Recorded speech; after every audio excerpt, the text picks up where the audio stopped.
When you tweeted Erika's too retarded to kill her husband, would you like to explain how you developed your evidence, your positive evidence for the fact that Erika was retarded? He's going to say all women are retarded. Yeah, sure. So I just think all women are retarded. Oh, so you're allowed to just say stuff. Who knew?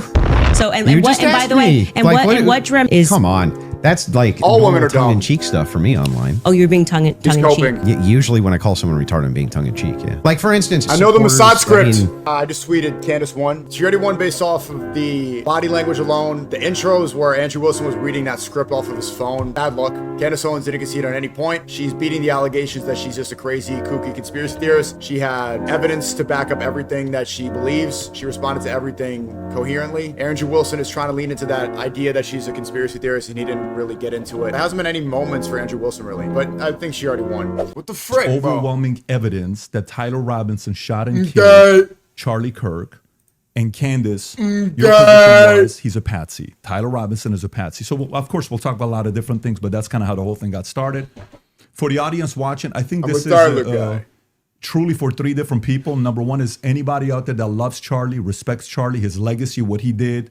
We have a lot of love and admiration for what he did. He changed the lives of many people, young men, young women. You worked with him for many years. You guys were friends. You've said a lot of good things about Charlie, respectful. It's already you too guys friendly. may have disagreed on some things, but you got a lot of respect for him. The second audience is the folks out there, you, that's watching this. And so for you, you've been wanting something like this to take place. And kudos for Andrew for coming out and saying, hey, I want to have this conversation, and for Candace to accept it. So you have the ability to say, I agree, I disagree, comment, do all the stuff that you're doing online. And if you want to see more of these things, any of the three channels, subscribe to them: The Candace Show, The Crucible. I'm sure some of the people from Crucible are watching as well, and the PBD Podcast. The more you subscribe to this, the more we're able to deliver these types of conversations to you. And last but not least, it's about the two of you. My goal is to speak as little as possible. 99% of the time, it'll be you guys speaking, and the audience will be able to see it. If I jump in, just so everybody knows on the back end, both have agreed. In the back, there's three people representing Andrew and three people representing Candace to do fact checking. So at any point, if somebody makes a claim, the other can say, can we fact check this? I can jump in and say, fact check this. Even the folks in the back can say, fact check this. So it is a very fair conversation that we're having here. And so with that being said, kudos to Michael Knowles. Your name was mentioned a lot. You missed out right now. The last 10 minutes, we talked about you. There's a lot of love and respect here mutually from both parties, all three of them here. And then, of course, the great Joe Rogan that started this conversation. And he also volunteered.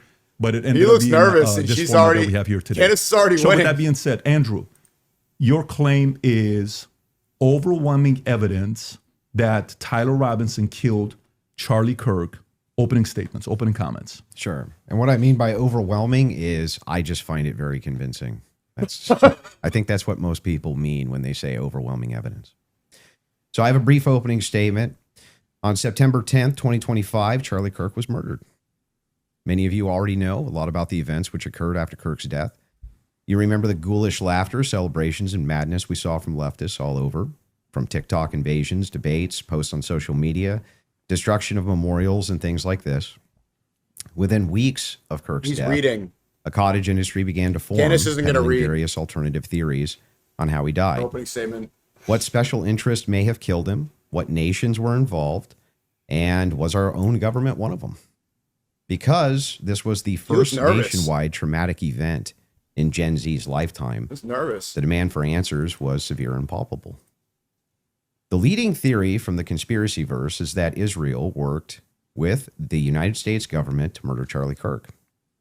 Within a day or two of Kirk's death, Ian Carroll claimed that Israel killed Charlie Kirk. I did it the day and the conspiracy caught on like wildfire. This theory was built later, on one misleading piece of evidence. That in his final days, on or around September 8th, Charlie sent a text message reading, "Jewish donors play into all the stereotypes. I cannot and will not be bullied like this, leaving me no choice but to leave the pro-Israel cause." W. Kirk! This was sent in the context of a platforming dispute regarding Tucker Carlson.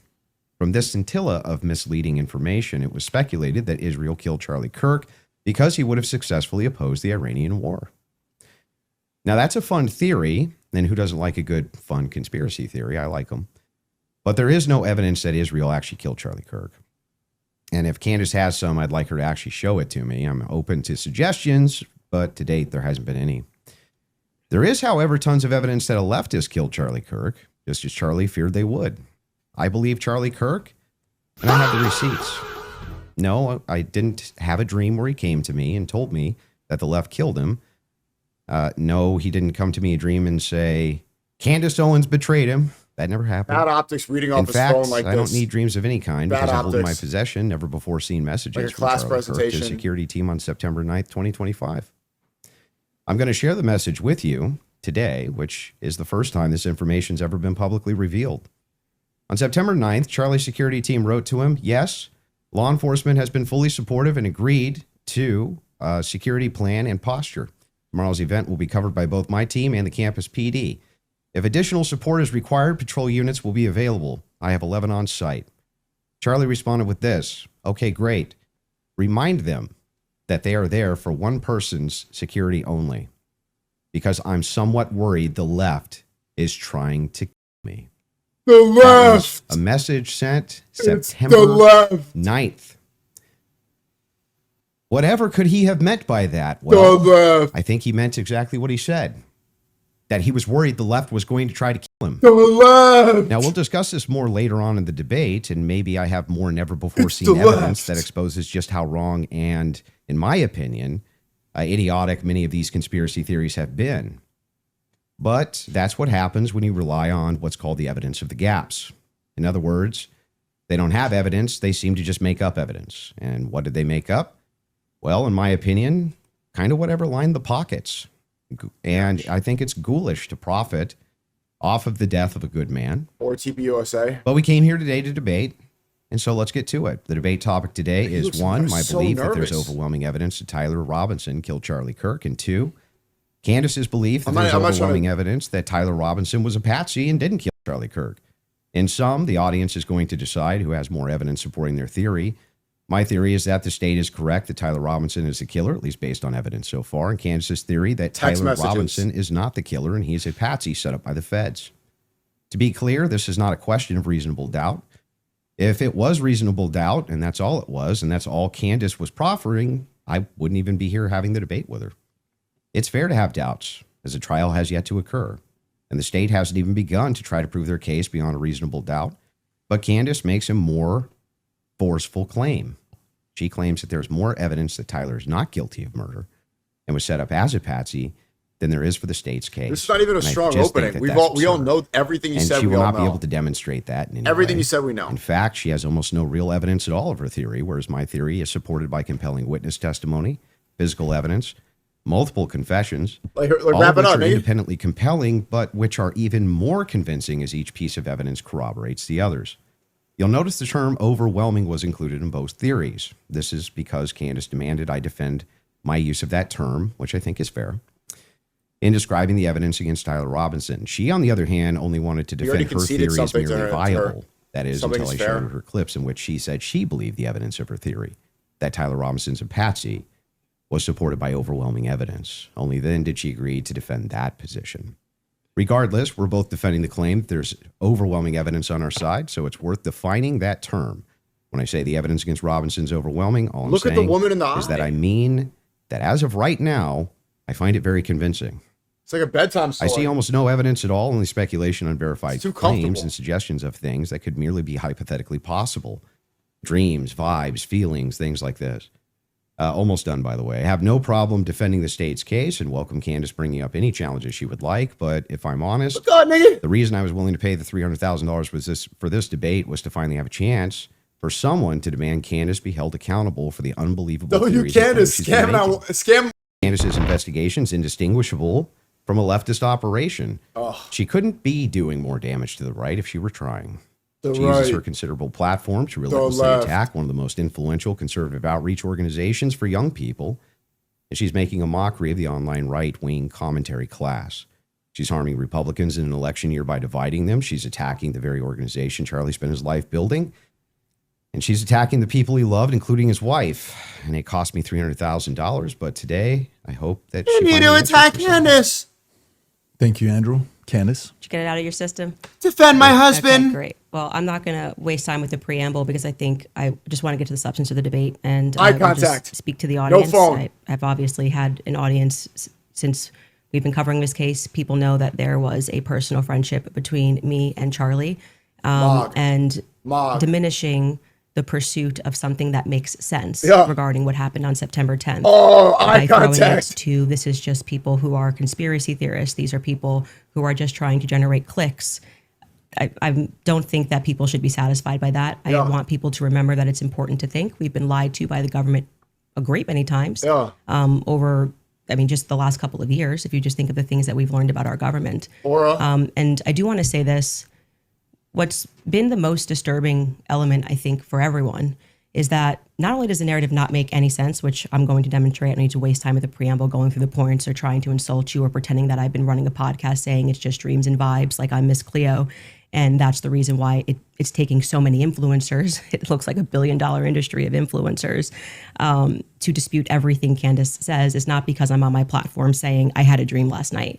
I don't think I think that diminishes you as an argument. Won. Obviously, we have presented a lot of evidence. You just presented a text message and said this is evidence. Well, that's how this entire thing began. You're talking about how Israel got into the conversation. It was because immediately after Charlie died, one of the first things we saw was this push to make us all think and remember how much he loved Israel. It's because the prime minister of Israel, who's fighting like a 27 front war, felt that he needed to come do a little mini tour and to be, strangely, to state that I did not kill Charlie Kirk when nobody was having that thought that I can remember. Nobody was going, I wonder if Bibi Netanyahu killed Charlie Kirk. And then we had a round of influencers who lied and said Charlie was not changing on Israel, that he wasn't having any disagreements regarding that topic, that the day he died, he just loved Israel so much. And I demonstrated via a text message, which you just mentioned, and you're now contextualizing and pretending it was just about Tucker Carlson, which is not true. It was a part of a broader shift that Charlie was having over the last, I would say, actually, on your show, it began since October 7th, which is when I began asking myself more questions about Israel as well. And so, when all of these things happen in the immediate aftermath, and then I drop a text message after everyone is denying that, Tucker Carlson then comes out and confirms the conversations that he had with Charlie. Megyn Kelly then comes out and confirms the private conversations that she had with Charlie. People then begin to ask a reasonable question, which is, why are we lying about this? If they were forthcoming with that, and they had said, hey, Charlie was starting to ask questions. I think after October 7th, it's reasonable that people are starting to re-examine our relationship with Israel. We wouldn't be here today. Get him, his but it lying has been ass. lie after lie after lie, Candace debunk after Queens. debunk after debunk. Yes, I did share that I had a dream that Charlie was betrayed. It's not a dream anymore. It's a reality. I look at what the organization has become, the people that they are partnering with, the lies that they are telling, the extraordinary people that they're sending out to say that I hadn't speak to Charlie since 2018, and it begins to look like a conspiracy.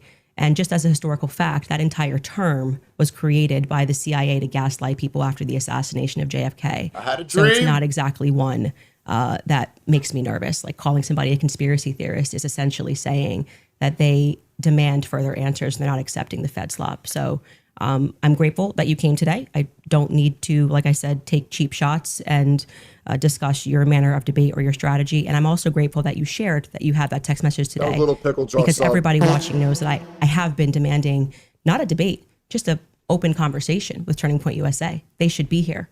It shouldn't be you in that chair. It should be the person that took Charlie's place, maybe Erika Kirk, maybe Andrew Colbert. He's a spokesperson. And rather than doing that, they send us another influencer. So let's see how it goes. Just out of curiosity, are you between 0 to 100? What is the likelihood that you think Tyler Robinson shot Charlie Kirk and killed him? Based on the evidence right now, It's like therapy, not a I don't know, I'd debate. say 75, 85%. Candace?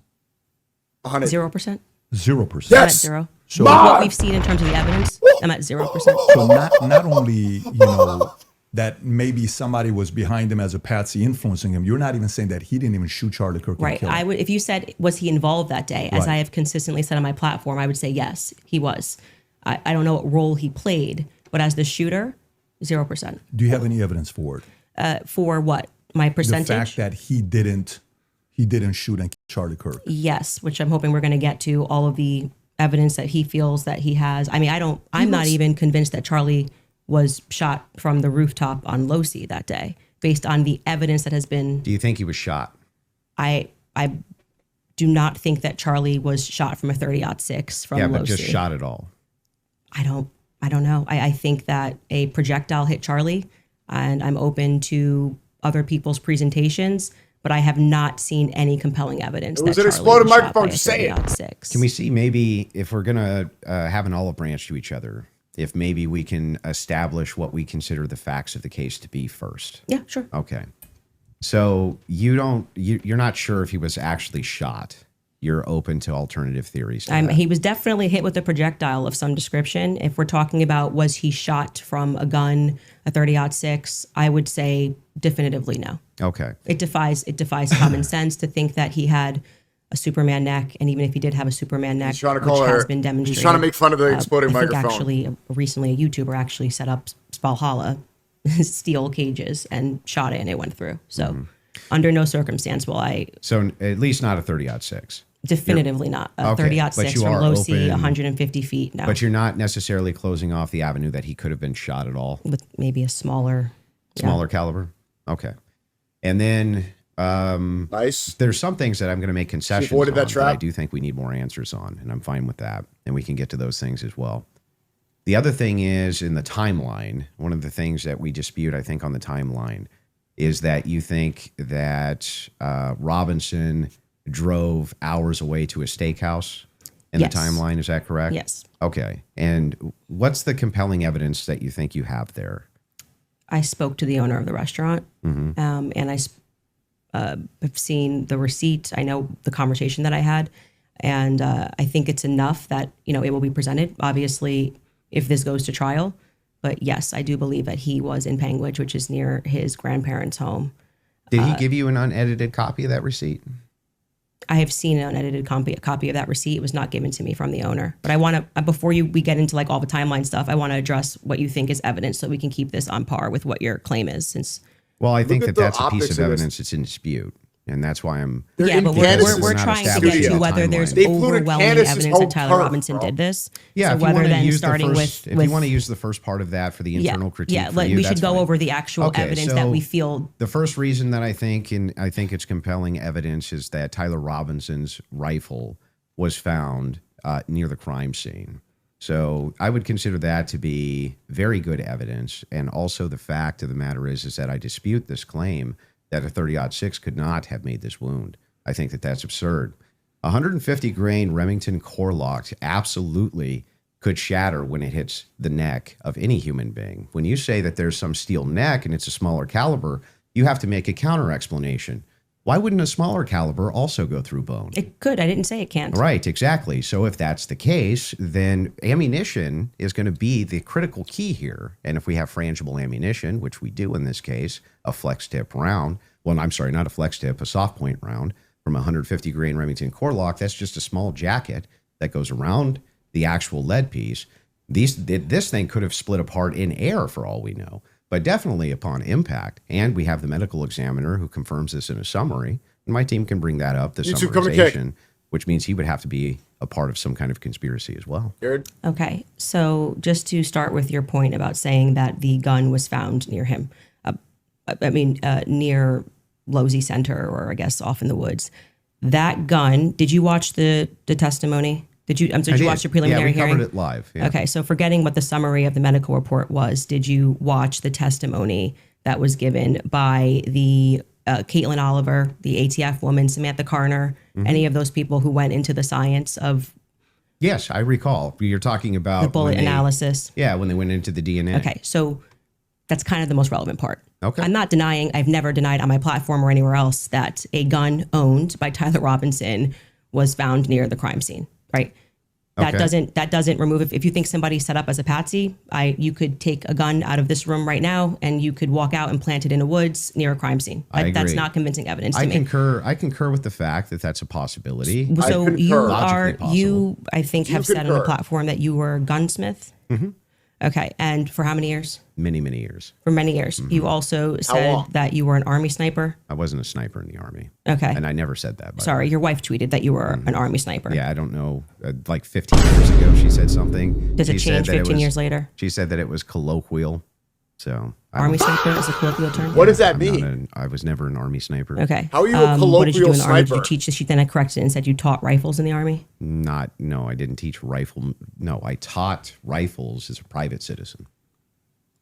Okay. Calling And I you a was an Army grifter. instructor for many, many, many Okay. years. Are you So- a grifter? My gun shop. As with your expertise, Mm-hmm. when she gave testimony on the stand, Samantha Carner, that there was dust and there was debris that was found in the gun barrel. Yep. And then when we had the person who, and this was, I believe, Caitlin Oliver, who explained painfully about the DNA, the prints. Well, let's start with a No, point no, at no, a time. I'm not done. You said something. So Silence, Kaffer. right? You don't want to do a point at a time? Silence, Well, Whitey. sure. If you want to respond to, Well, I but wanted I to want you to start respond with to 2 the points. debris. I want you to start with 2 points. The home turf for Dust the and 300K. debris is in the just- gun barrel. Yeah. Secondly, the fact that there were 5 sets of prints, 5 plus actually by the end of the testimony, 5 sets of prints for which we already had the woman who worked for the FBI forensics testify that above 2 prints, if you're taking a sample, it's no longer a science, right? She testified that when they took the sample of what was on the trigger, they saw 5 plus prints. And among those 5 plus prints, Tyler Robinson's was the most degraded. So I would like you to explain how Tyler Robinson's prints could be the most degraded when she said, actually, you could have DNA on something that you've touched. You could have DNA on something that you've never touched. And to get DNA degradation, they've looked at pieces, items 20, 40 years on that don't have degradation. Yet Tyler Robinson's prints, amongst 5 plus other prints, were the most degraded on that weapon. Yeah. So let's get into all 3 of the claims. First, with debris. When it comes to debris, firing a rifle doesn't always blow the debris out of the barrel. Okay, So- you think there could be debris and dust. Yeah. He just fired the weapon. Sure. Okay. Not only that, he left it in a forest. Now, I don't know if you agree with me, but if you leave a rifle in a wooded area, it's also possible that debris could get in that way. But I'm not even sure that that's what the case is. I think it's far more likely that he fired the shot, it just didn't blow all the debris out, and it often doesn't. You'll find this if you take Grandpappy's dirty rifle and it's all dusty inside the bore and you go fire it, you'll often look down the bore and there's still dust. Okay. Happens all the time. Okay. And the prints? Yeah, so the prints, we don't know all of the details on just yet. We do. It was excruciatingly long testimony on the prints. We don't, because they haven't gone to trial, so we don't know on the print front. But Tyler Robinson's DNA was on there. You made the claim that Lance Twig's DNA was on there, and it was not. Well, when she gave the testimony, no. Hold on. First, let's go to your first point Sorry. Turn up the quality. Sorry. because that's wrong. We can get a fact check on that. Testimony, you agree with me that there's going to be much more of the DNA analysis during the trial, right? But you also would agree that her fact is not going to change, that among the prints, his was the most degraded. So I'm asking you to but let's- address that. How well, could that be here, possible? Let's give it, let's just grant this for a second as a possibility that his fingerprints were degraded. No, it's not a possibility. It's a fact. The person who took hang it. on. I'm just Okay. granting it for the sake of argument. You should grant it because it's a Okay, fact that so she now, presented. so now it's granted. So what? What do you mean? So what? Yeah, so what? What does that prove? It proves that if his prints were the most degraded amongst 5 of them, you're going to have to explain how that's possible if he's the one that recently fired the weapon. Yeah, so wait a second. You're saying that it's an impossibility that if his fingerprints are the most degraded, I'm telling you if to that's the explain it. case- You're the gunsmith. Well, so wait explain a it. second. How would a gunsmith give an analysis on fingerprints or DNA? Do you think that I work in a DNA laboratory So with your fingerprints? answer is I don't know. You can just say you don't know. But You I don't did. have to. But I did. No, you said so what? Yeah, say so- I don't know. but I what actually would don't that- have an what would explanation that for that, prove, Candace. though, is my question. Well, I think that what it would prove is that it is a more viable theory that people who had stronger prints on the gun may have used it more recently. Did they say who else had fingerprints on the gun? They named Matt Robinson explicitly. Okay. And this was a part of the testimony where she was speaking about how they got samples Nice. of elimination samples from the home of Amber Robinson, Matt Robinson, and Lance Twiggs. Those are the 3 names they named. So are you saying that Twiggs Would you like me to fingerprints- finish my statement? I just want to make sure I'm clarifying. I'm trying to finish the answer, but it can't be clarified until the answer comes out of my mouth. Okay, So go ahead. This was a portion of her testimony where she was explaining how they got elimination samples from the home. And she named Matt Robinson, Amber Robinson, and Lance Twiggs as the elimination samples that she was using. And so she explicitly said, some of them, so we can assume 2 out of the 3, were their prints were found on the gun. She explicitly named Matt Robinson as someone who had prints on the gun, and then said there were 5 people that they had taken that sample from. And again, what's also relevant here is the earlier testimony, which came from the FBI forensics analyst, I believe it was on day 2, where she said that when you're using those mixtures and those samples and you get up to 5+, it's really hard to make any sort of a determination. So both of those things are relevant. If you can't explain why his prints are the most degraded and you're saying he is the shooter, it's not really a so what. It's an open-ended question that people have a right to pursue. It's not a conspiracy. It's actually proof of my claim. That there's evidence that he was set up as a patsy. That wouldn't prove anything about him being a patsy. It said it's evidence to support the claim that he could have been set up as a patsy. So this is why I said earlier, so what? Because even if it's the case that this doesn't have an explanation for it yet, that doesn't actually give you any evidence in your corner for Tyler Robinson being a patsy. Okay, hang on. I didn't cut you off, right? You would need to actually explain how this would demonstrate Tyler Robinson. This is tied into Robinson being a patsy. Are you claiming that these fingerprints were Lance Twiggs or that he had any DNA there? I'm saying that it could be Matt Robinson, it could be Amber Robinson. That sort of information is going to come out during the trial. How would that tie into the idea that he's a patsy? Yes, though? because if his is the most degraded prints and the information that I shared on my platform is true, that this gun was given to Tyler Robinson as an heirloom. I had conversation with members of the Robinson family, Twiggs family, both of them. You know, like I said, we're not just dreaming. And if we're having those conversations and they told me that gun was only given to Tyler Robinson because it was a family heirloom. Okay, so it was his grandfather's gun or great-grandfather's gun. Okay. I don't remember the difference. I don't remember which one it was. And so he got it because he's the firstborn. So, but he's not much of a shooter, is what I was told. And so he has this because he inherited it, essentially. So if I get something from my grandpa and I put it up on the shelf and I own this, you could see that could be. How do we get to the patsy part? You don't let me ever get to the end of the sentence. So how could we get to the patsy part okay, if I can't get to the end of the sentence? I'll wait patiently till we get to the patsy part. So that could be a reasonable explanation as to why there was dust in the barrel, because he doesn't often shoot this weapon and he is indeed a fisher. And it could also be a reasonable explanation for why we have Matt Robinson's prints on this. Obviously, Lance Twiggs, even if he has prints on things, they live together. That doesn't really mean anything. But that could demonstrate that somebody took his weapon and put it somewhere. His prints are the most degraded. Somebody else's prints, there's more presence of somebody else's prints. And that could demonstrate that somebody is taking items from his house and putting it into various places. It also could demonstrate nothing. So the problem that you have here is that this is pure conjecture. No, this is not evidence that Tyler Robinson is a patsy. It's only evidence that you have conjectured up that, if it's the case that these are the more degraded prints, then therefore that means must be patsy because dad's fingerprints on gun. Describe how this actually links in to Robinson being a patsy. Okay, I just described that for you, so I can explain it to you, but I can't understand it for you, so I'm going to move on from that. But to just go back to your point about this is not evidence, you can't make that claim because the entire basis for why you think that there's evidence for Tyler Robinson being the person that took the shot is based off of a hearing under Utah 1102 rules, meaning that they are doing the exact same thing that I am doing.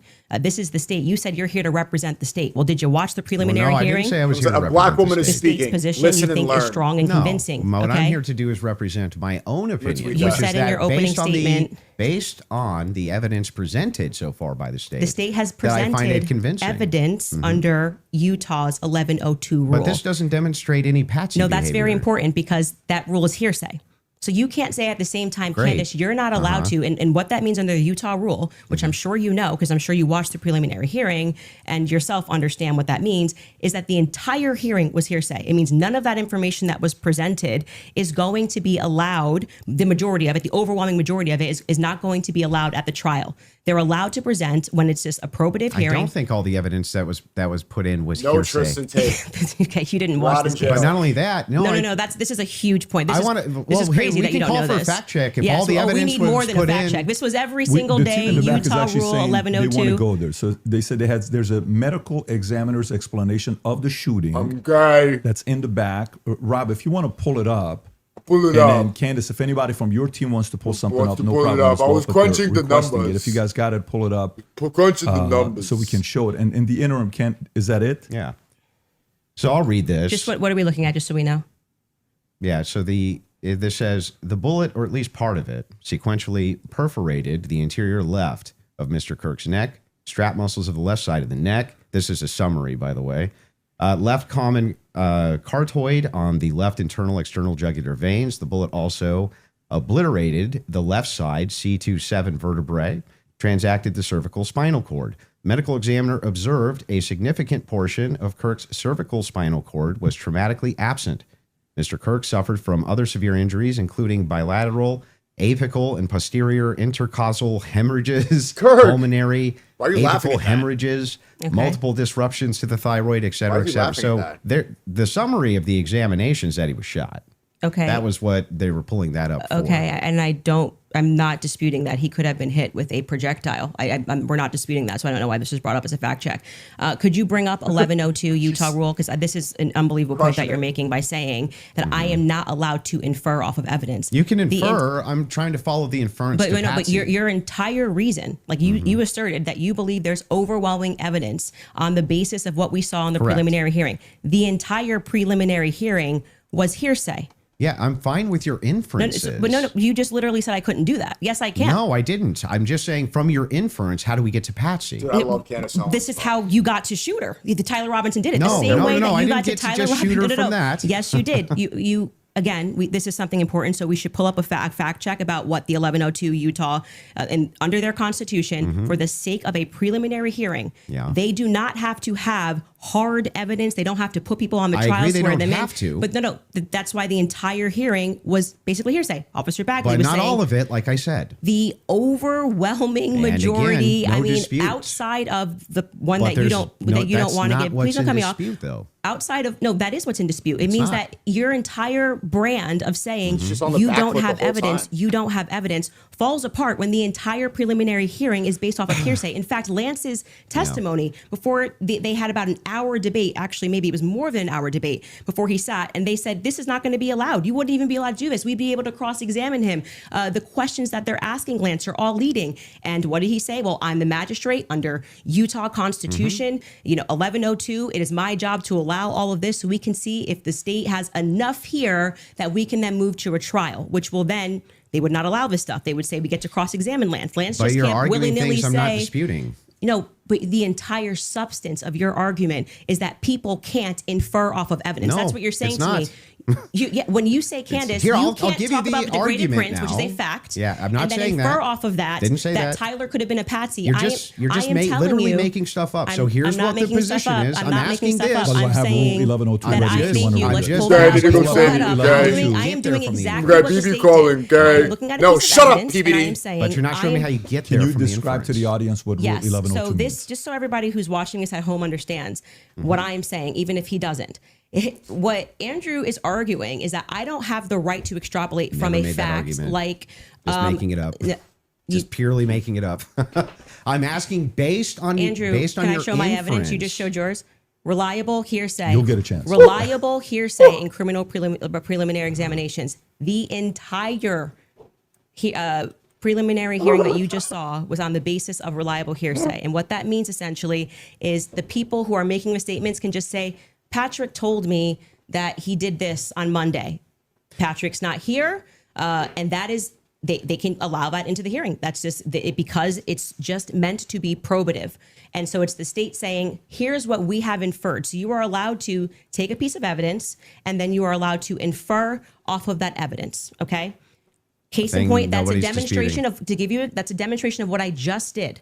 I said the prints were the most degraded off of Tyler Robinson. And from that, what I am inferring is that it's plausible that Tyler Robinson was set up. That doesn't, okay? That's the point in contention. That's not a point in contention. That's the point in contention. It's not a point in contention. If you're saying it's a point, it is the point in contention. It's not the point in contention. I'm telling you that was what the entire hearing allowed for. So the evidence that he is describing, we're asking you that now. He is using to argue his case is all based on inference, not fact. Inference, not fact. So what they are inferring off of the facts. So again, we're going to take final this, boss. and I'm just going to even grant it because it's irrelevant. I'm asking how you get to the inference that even if you dispute that piece of evidence, that means Patsy. I'm looking for the logical chain for how you get to that inference. What I am telling you is it's the exact same way that when you tweeted, I think that this evidence is overwhelming. When they say that looks like Tyler Robinson's car, he drives a similar car, okay? They are inferring that that's Tyler Robinson. Can you walk me through the inference so that I understand? It's not a fact. It's not a fact. When you show a blurry image, which you kept citing that we have images. No, I'm talking about your inference that the fingerprints, even if they're degraded, equals Patsy. How do you get that inference? I didn't say it equals Patsy. I think it is enough evidence that it should be explored, which is exactly what this preliminary was in the inverse. That's not in dispute. What's in dispute is when you said, I'm using this as evidence that he could have been a Patsy. I'm asking, how do you get the inference to Patsy from that? Because what I am saying is that it shows that somebody else had more DNA presence on that gun than Tyler Robinson did. So it is plausible, which is all they're doing. They're presenting plausibility based off of the facts, okay? It is plausible that somebody just took his gun and put it there. That's it. Is there equally... that's how it works. And is there equally 100 other plausible explanations? I think that's the reason why most people are exploring when things don't make sense. Got it. So yes, at the beginning of that, this is how the court process works. So just so we're clear, if there's 100 other plausible explanations, then Candace, what else? Why is it that we should go with this idea that it was a Patsy? I'm not saying that we should go with the idea that it was a Patsy. I am saying that there is. I thought that was the whole defense. Your whole claim today. My whole claim was that there is more evidence that he is set up as a Patsy. How does that equal evidence of Patsy? I don't know how many times. How many times are you going to go to the same? I'm saying that I am using the exact same mechanism that you are accepting for some reason in the Utah courtroom. Yeah. Right. To say, I'm going to look at the evidence and I'm going to infer an alternative theory. So you just saw the states and you're accepting it, and they have not presented any concrete facts. You listed on your own Twitter that what you found to be convincing was something that looked like his car pulled into the driveway, a blurry image. No, I didn't. The standard white guy coming up the steps that could literally be anyone. This never happened. Can we get a fact check on that? Can we pull up his tweet where he goes over the four? I didn't say that's what convinced me. When you actually didn't say it's what convinced me, but you said this is the evidence that you found to be overwhelming, and you named, I believe, actually 5 things. I think you said it was his car. You said it was. Well, there's multitudes of things. Good research. You just said you didn't say it, so we're going to get a fact check on that. You did. Go ahead. You said the blurry images coming up the steps. Quite literally, when Officer Bagley testified, they talk about when I'm talking about making inference. This is the most I thought was the most absurd testimony I've ever heard. And pardon me, it was actually David Hull. They asked him a question. How did you know the guy in the maroon shirt was the same as the guy that came up the stairs later that was wearing the American flag black shirt? And he said, they're wearing the same shoes. Why is that absurd? That's how you decided these two are the same people. Oh, wow. What a scientific. They're both wearing Converses. Okay. That's an absurd thing to say. That is not evidence that these are the same people if we're both wearing Converses.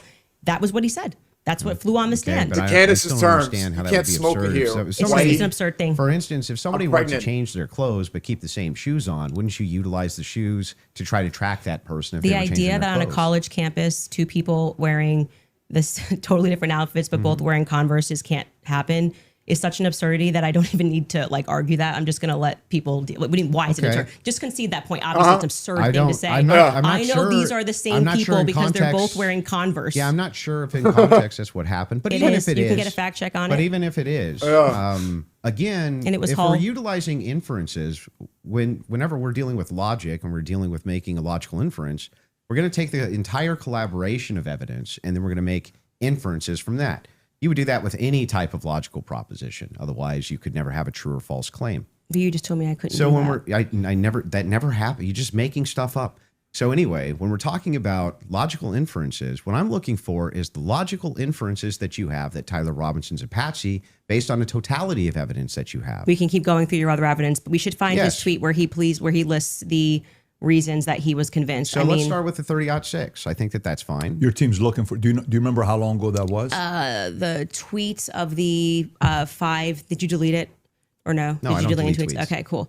Just look for. He said Unless I it was his misspell. car. It was his. It was the car, wants to say and so it was bad. definitely the staircase photos, and it was when the trial was Okay, going she on. has it. Perfect. She If you, has can, it. if you got, Skylar has it. If you want to pull it up so we can see Fantastic. it.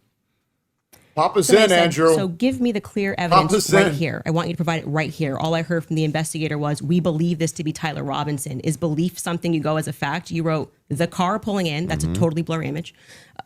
Robinson getting out of it. Shut it to You have no idea if 8 that's likes. Tyler Robinson. The fact that he is seen 4 other times on camera, the fact being just a standard white boy with brown hair was seen walking up staircase. The DNA on the roof, we should discuss that. And on the screwdriver that he left forgot about behind, this tweet. it's overwhelming. I think I man. forgot about that but tweet. that's not an exhaustive list. Well, just so we're clear, you did tweet it. But it's not an exhaustive. Yeah, but well, just you 5 said seconds ago, you should You concede. said I only said this one thing and said that that was overwhelming. Actually, That's not what I said. it is. You could even pull Patrick, your did own I say clip. that?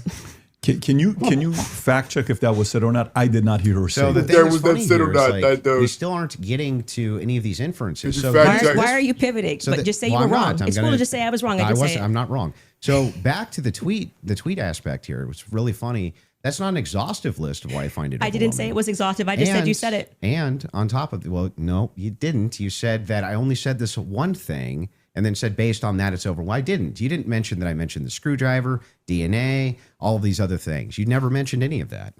So no, you're actually incorrect there. But on top of that, moving over to the actual evidence itself. Are you Yes, I'm okay. Anyway, back I to was the going to ask evidence if you're itself. okay. Yes, Actually, I'm fine. I'm glad you're asserting that you're But okay. back- I wasn't worried about your health. I'm but just saying back to that I this. just said you tweeted this. You said no, I didn't. We got a fact check, and now you're like just going to gaslight me and pretend that I There's said no gaslighting. It wasn't exhaustive. I never said that. I just said you did say this. Zero gaslighting. I didn't say you couldn't have said more, Yeah. but I would like to address what I mean, you this said is in your that time. tweet. If this is how you want to spend it interrogating my position, you can do it that way. I'm just addressing what you asserted on your Twitter was like the hard evidence that convinced you was overwhelming. That's literally That's your debate not what claim. you said. That's not actually, in fact, what happened in that exchange.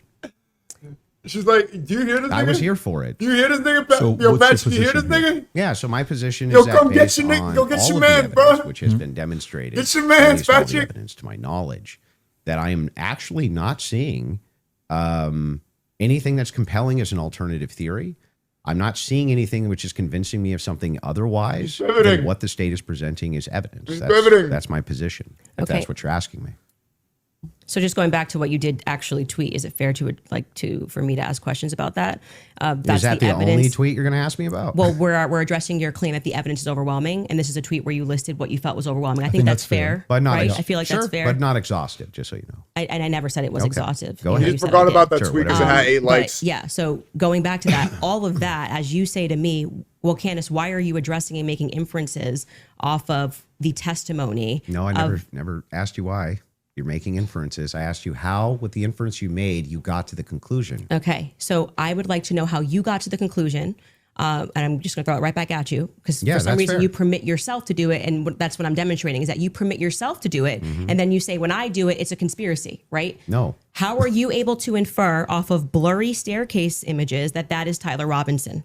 Yeah, so in that particular case, what you do is you take that evidence, you combine it with other evidence. So it's not just that Tyler Robinson is seen in the staircase. Why are you calling him Tyler Robinson in the staircase? That's what I want to get to. Yeah, because, I mean, we'll just use this. If you don't agree that that's Tyler Robinson, then you would just have to humor me. I think it is, so I'm using the name. But why do you think it is? Because you make everybody, you call them literally conspiracy what I'm trying theorists. to explain to you. Okay. So if you're asking for my inference why I think it's Tyler Robinson, is because Tyler Robinson said in his text messages, you'll be able to see me on security footage at the campus. Said it in his own messages. On top of that, twigs, yes, you can pull them up if you want to fact check that. He did say. On Yeah, top I would. of I'm that, sorry. I actually think I really did miss that. I'm not saying you're wrong. I Yeah. don't remember him saying you're going to see me in. Yeah, I'm in footage. paraphrasing, Can but we it was pull that close to up? it. Yeah, If I you don't- may I feel- have I it. think And that's by the not way, right. Pull that up. Twigs himself I'm said that manspreading my had leg. some Guy. Guy. that he had some I'm a pee-pee guy. maybe a tiny bit of doubt, but it sure looked like Tyler Robinson inside of this various surveillance footage that he saw. So Lance, sorry. Hang Go ahead. You're on. right. So there's multiple reasons why it is that I believe that that's Tyler Robinson, not just because of blurry footage. Did you have a dream? He hasn't moderated at all. All he's Because been I saying is, combined can we back multitudes of check? evidences. Okay. Yeah, we pulled that let's up. address those multitude of evidences. The first one we're working on a fact check on because I do not ever remember him tweeting. That's me in the stair. I mean, or Well, he didn't texting. tweet it. Texting that's me in the staircase. I think that I didn't say that. I said I literally didn't. What I said is that he texted over, "You'll be able to see me in footage at UVU," and I'm paraphrasing, but that's what he said. Yeah, could we get a fact check on that? You The can find second it. thing you said was Lance's testimony, and actually what Lance says is, I'm not 100%. I agree. But in terms of what he wears, again, pointing out the absurdity, he wears Converses, he wears sneakers. If his boyfriend is not 100%, I'd like to understand why Andrew Wilson is overwhelmed by it. That's what I'm trying to get to. And lastly, I would like to remind you that Lance's statement would not be permitted. This was a huge part of the preliminary hearing, that they were leading. All the questions that were asked of him were leading, so they would be struck down at the actual trial. And also, I would like to remind you that he got use immunity for that.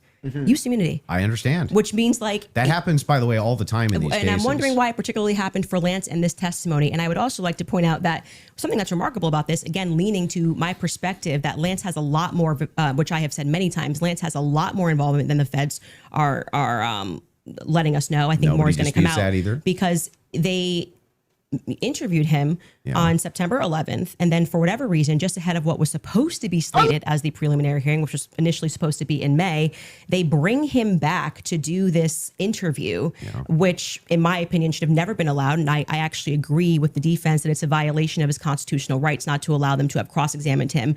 But I understand Utah 1102, do what you do. It's all hearsay. But to allow it in that way for him to just be able to also have use immunity, knowing that he's not going to get in trouble. He could literally get up there and lie about anything and he's not going to get in trouble because the use immunity was given to him in April, I believe. April 28th is when they gave that testimony to the defense. I think they shot it in like April 20th of 2026. That is not compelling to me for somebody who has use immunity to give a testimony and to say, I'm not really sure, but definitely like he wears jeans and stuff. That's not what he said. He did. Actually, you can get a fact check on that. Yeah, that's Skyler, not, I think he you said pulled much it up more if you than want that. to. So a couple things we have. We have Rule 801, Tyler's messages, that says it's not hearsay. But first, go to what Candace is asking about. Skyler, I think you have it. You just text me if you want to pull it up. You said you have the text. If we can put that up on the screen. Thank you. It was me. Look at the pictures from the surveillance footage. It was me. Okay. I literally said to you, it's not an oof. I said I didn't remember this, and I'm happy to have a fact check on that. Okay. I didn't call for the fact check saying you're wrong. I literally said I don't remember that from the Well, text I'm just messages. saying to you, like, Okay. I'm trying to be concise for you. And then also bring the 801 that you just said. What was the other one? Yep, the 801, Tyler messages saying it's not hearsay. If you have that as well. Pull up the clip, okay? Item, pull up the clip. Wait, what are we saying is not hearsay? I thought Statements you that said are the not messages. hearsay. A statement that meets the following conditions is not hearsay. It was hearsay. They said it in the trial. Hang on. Okay. Okay. Is consistent with the declarant's testimony and the declarant denies having made the statement or has forgotten, or is consistent with the declarant's testimony and is offered to rebut the express implied charge that the declarant recently fabricated or acted in recent improper influence or motive in testifying. So then wouldn't that mean that a bunch of this wasn't hearsay? So the issue with his I just want to make sure. Yeah. Would that mean that a bunch of this wasn't hearsay? So the opposing party, which down the line, like I said, they talked about this for about an hour and a half, and they discussed how if Lance was in court and he was giving his first party, giving his testimony as the opposing party, whatever, all this would be fine. They had an issue with how the questions were being asked and that they were not allowed to cross-examine him. So that is why his video testimony would not be accepted in the main trial. And what I said to you is this entire preliminary hearing is under Utah's 1102. So they are allowed to just use hearsay. And No, so the you judge, didn't say when that. he You said most of it was hearsay, actually. Yeah, The it was. overwhelming majority. Well, I mean, I'm leaning now into my opinion that some scientific aspects, which they kept asserting, like the federal rule 403 or 402, some of those parts were quite Sounds scientific. like you're backtracking quite a bit. No, I'm not backtracking at all. What do you feel like let me help you. Where do you feel like I'm backtracking? It literally was done under Utah's 1102. Yeah, nobody disputed that. Okay. What the dispute was is whether or not most of it was overwhelmingly hearsay. Yes, is that the case? it was. Yes, Okay. that's a fact. I'm not backtracking on that And at what all. are the things? How many times did you? I mean, if you watch the video here, it's like they Keep constantly coping on 'cause you have to 1102, backtrack. 1102, 1102, 1102, That's true. 1102, and the reason for that is because it's allowed. I'm not saying it's illegal. It's allowed at this stage, but I'm just reminding you that when you're going to sit across from someone and your claim is going to be, "Where is your hard evidence? This is what I heard, and I agree with what I'm watching." You are watching the state put on a hearsay preliminary There's gonna be hearing, hearsay. True. and all of those things are not going to be allowed, right? Even when they got into witness statements and things of that nature. There's a reason why they swear you in and they say, "You swear to tell the truth, the whole truth. Did you, write things this are not in statement?" dispute. So it's the overwhelming majority of what you saw was hearsay because other people were representing other people's statements. They were saying they had conversations. We don't know where it came from. All allowed at this stage, okay? But it's hearsay. So But even a lot of that stuff may not fall under hearsay, under what we just read, right? But the evidence that you're speaking about, like when you say that we're going off vibes, you don't know Tyler Robinson, okay? His boyfriend is not 100% it was him. So I'm going back to your points that you made that this was overwhelming evidence for you. That doesn't make sense to me.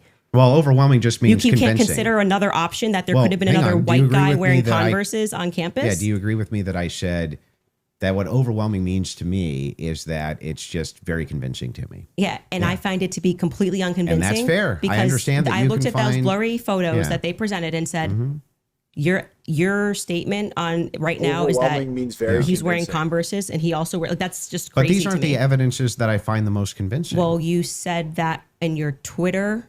That's not the only thing I've ever said on my Twitter about this case. Right, but the question that was asked of you was pretty direct. Yeah. Right? What And did you and find this to is be not an exhaustive list of all the things well, that that's I not find what you said convincing. in the tweet. You can tweet longer too. It's not like we're limited now to 240 characters So anymore. wait, so anything that I tweet and all other tweets that I've ever made are now excluded because I used the word overwhelming in this one. Well, they even wanted- though all of this information I've said so publicly over and over and over again is what informs my position for why I'm convinced on the case. That's bizarre to me. I feel like this is Andrew versus Andrew. Somebody asked you a question. What are the points that you find to be the most overwhelming? And you answered. You mean from that day, from that particular day of the hearing that I was responding to?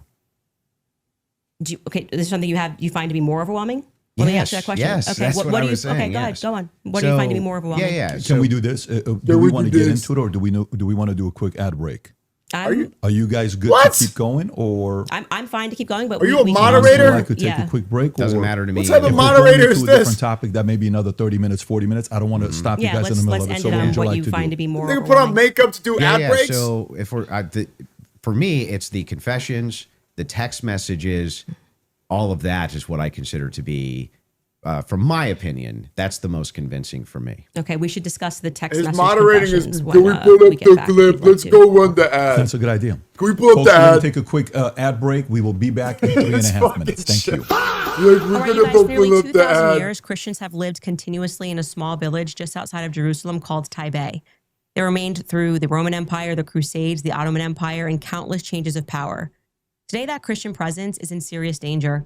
One father in the West Bank put it simply. He said, quote, "I don't want to leave. My family is buried here. My church is here." In Taipei, the church is more than a place of worship. It's a school. What about BBD guy? Does he have the same ad? I'm actually kind of interested. BBD has the same ad. Skip the ad. I can't do that. Oh, they have their own ads. Yo, they did so much pep. These little. Oh, you little weasel, bro. PBD has his own ad running. He was so ready to do that too. Curious, timeless. Oh my god. Are you kidding me? Ew, what are those? The beautiful thing about these events, The beautiful thing about these events. Okay, so they all had their own pre-roll ads? Wait, what's Andrew's ad? About these events, come pay the CEO ticket, only $300,000. Okay, you can sit in the front row of my crypto scam. Wait, why is Andrew? Andrew didn't even prepare properly. Andrew's just restreaming Candace's stream. He's just giving her more money for no reason. You already gave her $300,000. You're gonna give another what? Probably could be 100K ad read right here. He's just pay pig. You gave her $300,000 from this GoFundMe. Then you don't even get your own ads. You restream her stream, so her ad read is playing on your channel to 23,000 viewers. She's getting, bro. Candace Owens got her simps in a headlock. She's got her pay pigs. She has 200,000 live right now. She's view mogging everyone. I love seeing this, man. So BBD guy has 69,000. Okay, Candace's chat's so funny too. I love her audience. It's like the Candace Queens. Love Candace. Give Candace her crown. We love you, Candace. Candace heart. Andrew's acting like a child. He's a narcissist. You go, girl.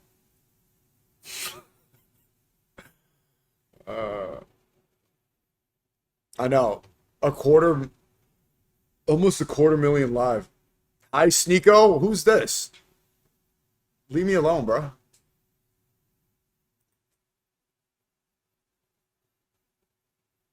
Someone in the chat. This is not the flex he thought it would be. Who do you guys think is winning so far? Who's winning so far? Who you got? Do a poll and spam it up. Let's see thoughts so far. I do have Juma prayer. I found out there's a later one at 2:30, so I could say canned ace. God, my team. Who's winning? Candace, dude. Fucking team, bro. God damn. Nigga can't spell Candace Owens right. Candace is winning. Fucking idiot. Who was that mod? I want you fired. Ugh. Candace. You make me look bad. It's like when people say you're and they spell it with a T. Hire me. Do it again. Do it again. Not that deep. It really is, though. It's like not hard to spell at all, and it's literally on the screen right here. What are they saying in the chat? We love you. Andrew is the patsy sent to debate Candace. Who is the clown?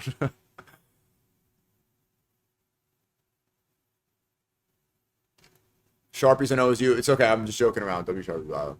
Your mom bark, everybody. I don't think, so far, I don't think Andrew Wilson has made Candace concede on any major point. I think Candace did a good job bringing up his tweet and making him have to backtrack. Optics-wise, it looks like Andrew's is very nervous. Unfortunately, usually he's not. And I think he relies on this tactic of, arrogance to seem like he's smarter, which works better on Zoom or Discord, but it's not translating well because Candace is on her home turf. And already she's has the home field advantage, saying no smoking, and you had to give him $300,000. So she has a major upper hand. I think she did a good job of talking about the fingerprints, the degraded fingerprints, and why she has justification for it being a patsy, or someone else's fingerprints on the gun, or the fact that somebody moved the gun. I think it's a good argument. And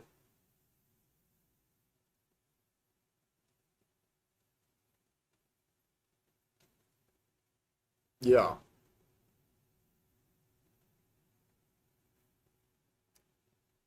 Someone said, "Oh, well, at least the low IQ Sneako agrees with her." And then why are you in the street? Go watch it on Edge. Oh, and look at this guy's also saying, "Oh, these Mohammedans." Okay. I feel like a lot of the skin worshippers are coping right now. There's got to be a lot of skin worshippers that want Candace to lose just so that they can go fall back on like whites are higher IQ. She hasn't offered real evidence though. But that wasn't the original argument, was that it's just not convincing from the Tyler Robinson side. She did a good job of framing it like, all right, We're going to see it in the trial, but it's not like there's convincing evidence on the Tyler Robinson. I need a haircut. I hate this hair. On the Tyler Robinson side. She said he's a patsy. Yeah, she provided evidence for that. The degraded fingerprints is solid evidence for that theory. Assalamu alaikum, assalamu alaikum.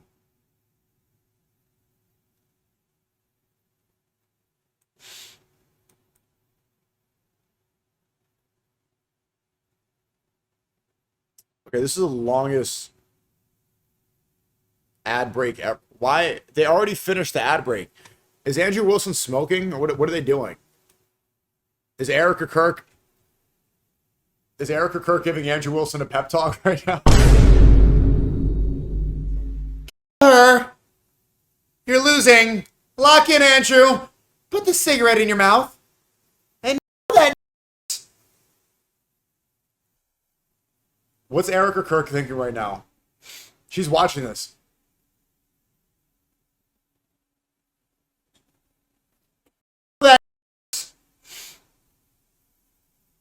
Okay, I'm gonna. What? It's funny. Let me go to Patrick Bet David's stream. Let's see if he's still running an ad break. So Candace isn't. I bet you Patrick Bet David still has another ad ready to go. Oh well. The #1 business conference for entrepreneurs and leaders, MGM Grand Las Vegas. Okay, scan the QR code and you can come to my conference.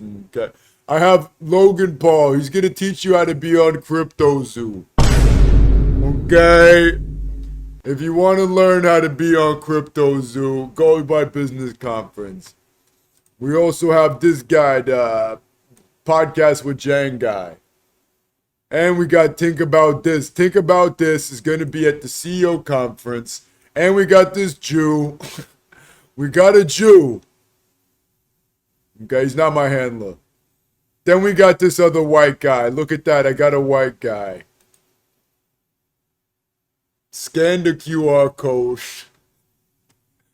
It's so shameless. Oh, they back? They're back. I think we're back.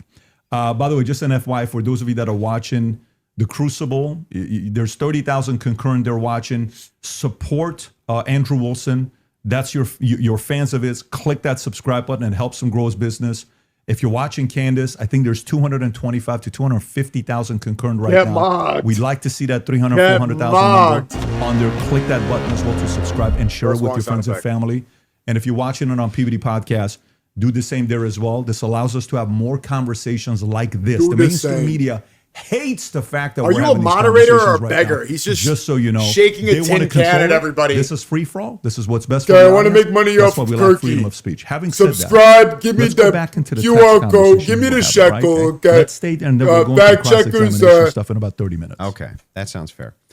He's like a ring girl. Okay, so yeah, he's literally the ring girl for he's not a moderator. He's holding up the rounds. The totality of the evidence. Okay, so if you want to know exactly what those 3 pillars are, this is going to be the testimony with the text messages and the confessions. This is going to be the physical evidence, and this is going to be the totality of the summary of the case. Okay, so his foot's not shaking. Right he had now a good sig. We're focusing on one of these pillars in my defense, which is fine. Bro smoked the whole pack outside. My claims as well.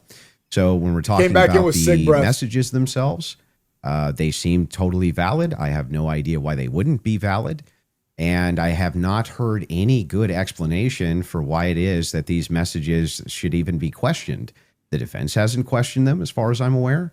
Nobody has actually questioned that these messages came from Robinson to date, except perhaps you and other people who are kind of in that camp. But why should I question these exactly? I'm not sure. Okay, so first let's just go over legally what the point is of a probative hearing. The defense is not they're not there to say or to argue or to defend themselves at all. They have to address what is being presented by the state. Okay, So they're not here to then say, let me give you an explanation for these text messages. Agreed. The relevant portion of what the defense did do was actually at this before info in the we got chat. to the preliminary hearing. I had mentioned that it was initially supposed to be scheduled for This guy some was doing time in push-ups May. outside Tate's prison. They asked for an extension. That reading through those filings of why they Shut were up and requesting suck a an dick and make a extension sandwich. and We've why I debated actually to believe their men, cunt. extension Fucking should have idiot. been granted because they did not receive discovery on their text messages.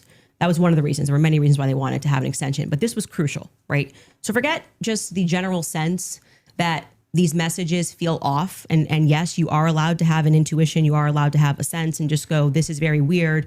We're being told this kid had like above a 4.0, Tyler Robinson. He wanted to get away. I mean, the text messages almost run head to head with themselves. Like he wanted to get away with it. So he thought the best thing to do would be to text a full confession of what he did down to what I didn't even remember saying, yeah, and that's also me in the surveillance footage. It felt a little too on the nose.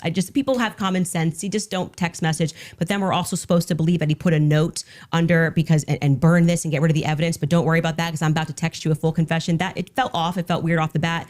The manner in which they were texting, we're told he's like a gamer who's using a Dremel to carve expressions, catch fascist. But then suddenly he's writing like a Also, as a 1700 Helldivers novelist. player, he did actually get the 500K code correct. Yeah, I'm not a gamer, so we'll say that if we start debating that, you'll be way over my head. But yes, but my point being yeah. is just that I'm not just a first, it's nerd a general like you. sense of why people had a reaction to these messages that seemed like they were written by Jane Austen rather than like a kid who games and writes catch Yeah, but do you see how fascist. that's intuition? That is, I just said that. I said just parking aside the intuition of just something feels wrong here, which you should follow your intuition. You should actually do that. If you say I the think COVID I think vaccine is that's- running out, feels like it's coming out too fast and there's too many celebrities telling me to do it, I'd like to take a pause. That's good. That is, you are allowed to do that. I believe in intuition. But hang on. when I said Let parking me it aside- respond a little bit here because you've been going for a minute. Let me at least respond to a little bit of this. So the first thing is like when people bring up the COVID vaccine, not trusting the COVID vaccine en masse was the science. That wasn't just intuition. That was the science. There was tons of competing science. Now they tried to suppress it. That's true. But there was tons of competing science for why you shouldn't take a risky mRNA vaccine and the masks and things science like they this. kept telling us was 100%. Now, when you're talking about It was- intuition, though, when you say trust your intuition, I'm actually giving a different message. You actually should be very wary about trusting just your intuition. It is true that intuition can be useful, but it has to be tempered with logic, reason, explanatory power, and evidence, not just intuition. That's why we're parking it aside. Intuition's the first step. Something feels Okay. off, right? Okay. That was my first step with COVID. I don't like the way it's being pushed. It shouldn't require a celebrity campaign, by the way. Another element of that is why people don't feel good about the Charlie thing. Why do we have so many influencers saying things? It's over. Why are you guys all using the same adjective? Can you switch it up? I'm overwhelmed.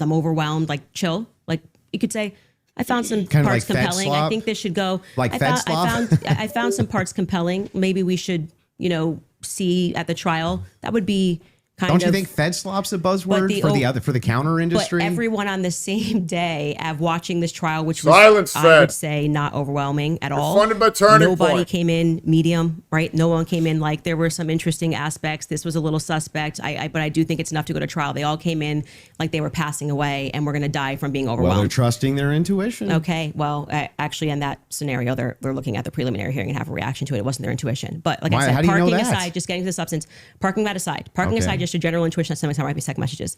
Then we look at the filings, which came from the defense, and they were requesting an extension saying, we have gone to the prosecution and we have requested all of this stuff in discovery.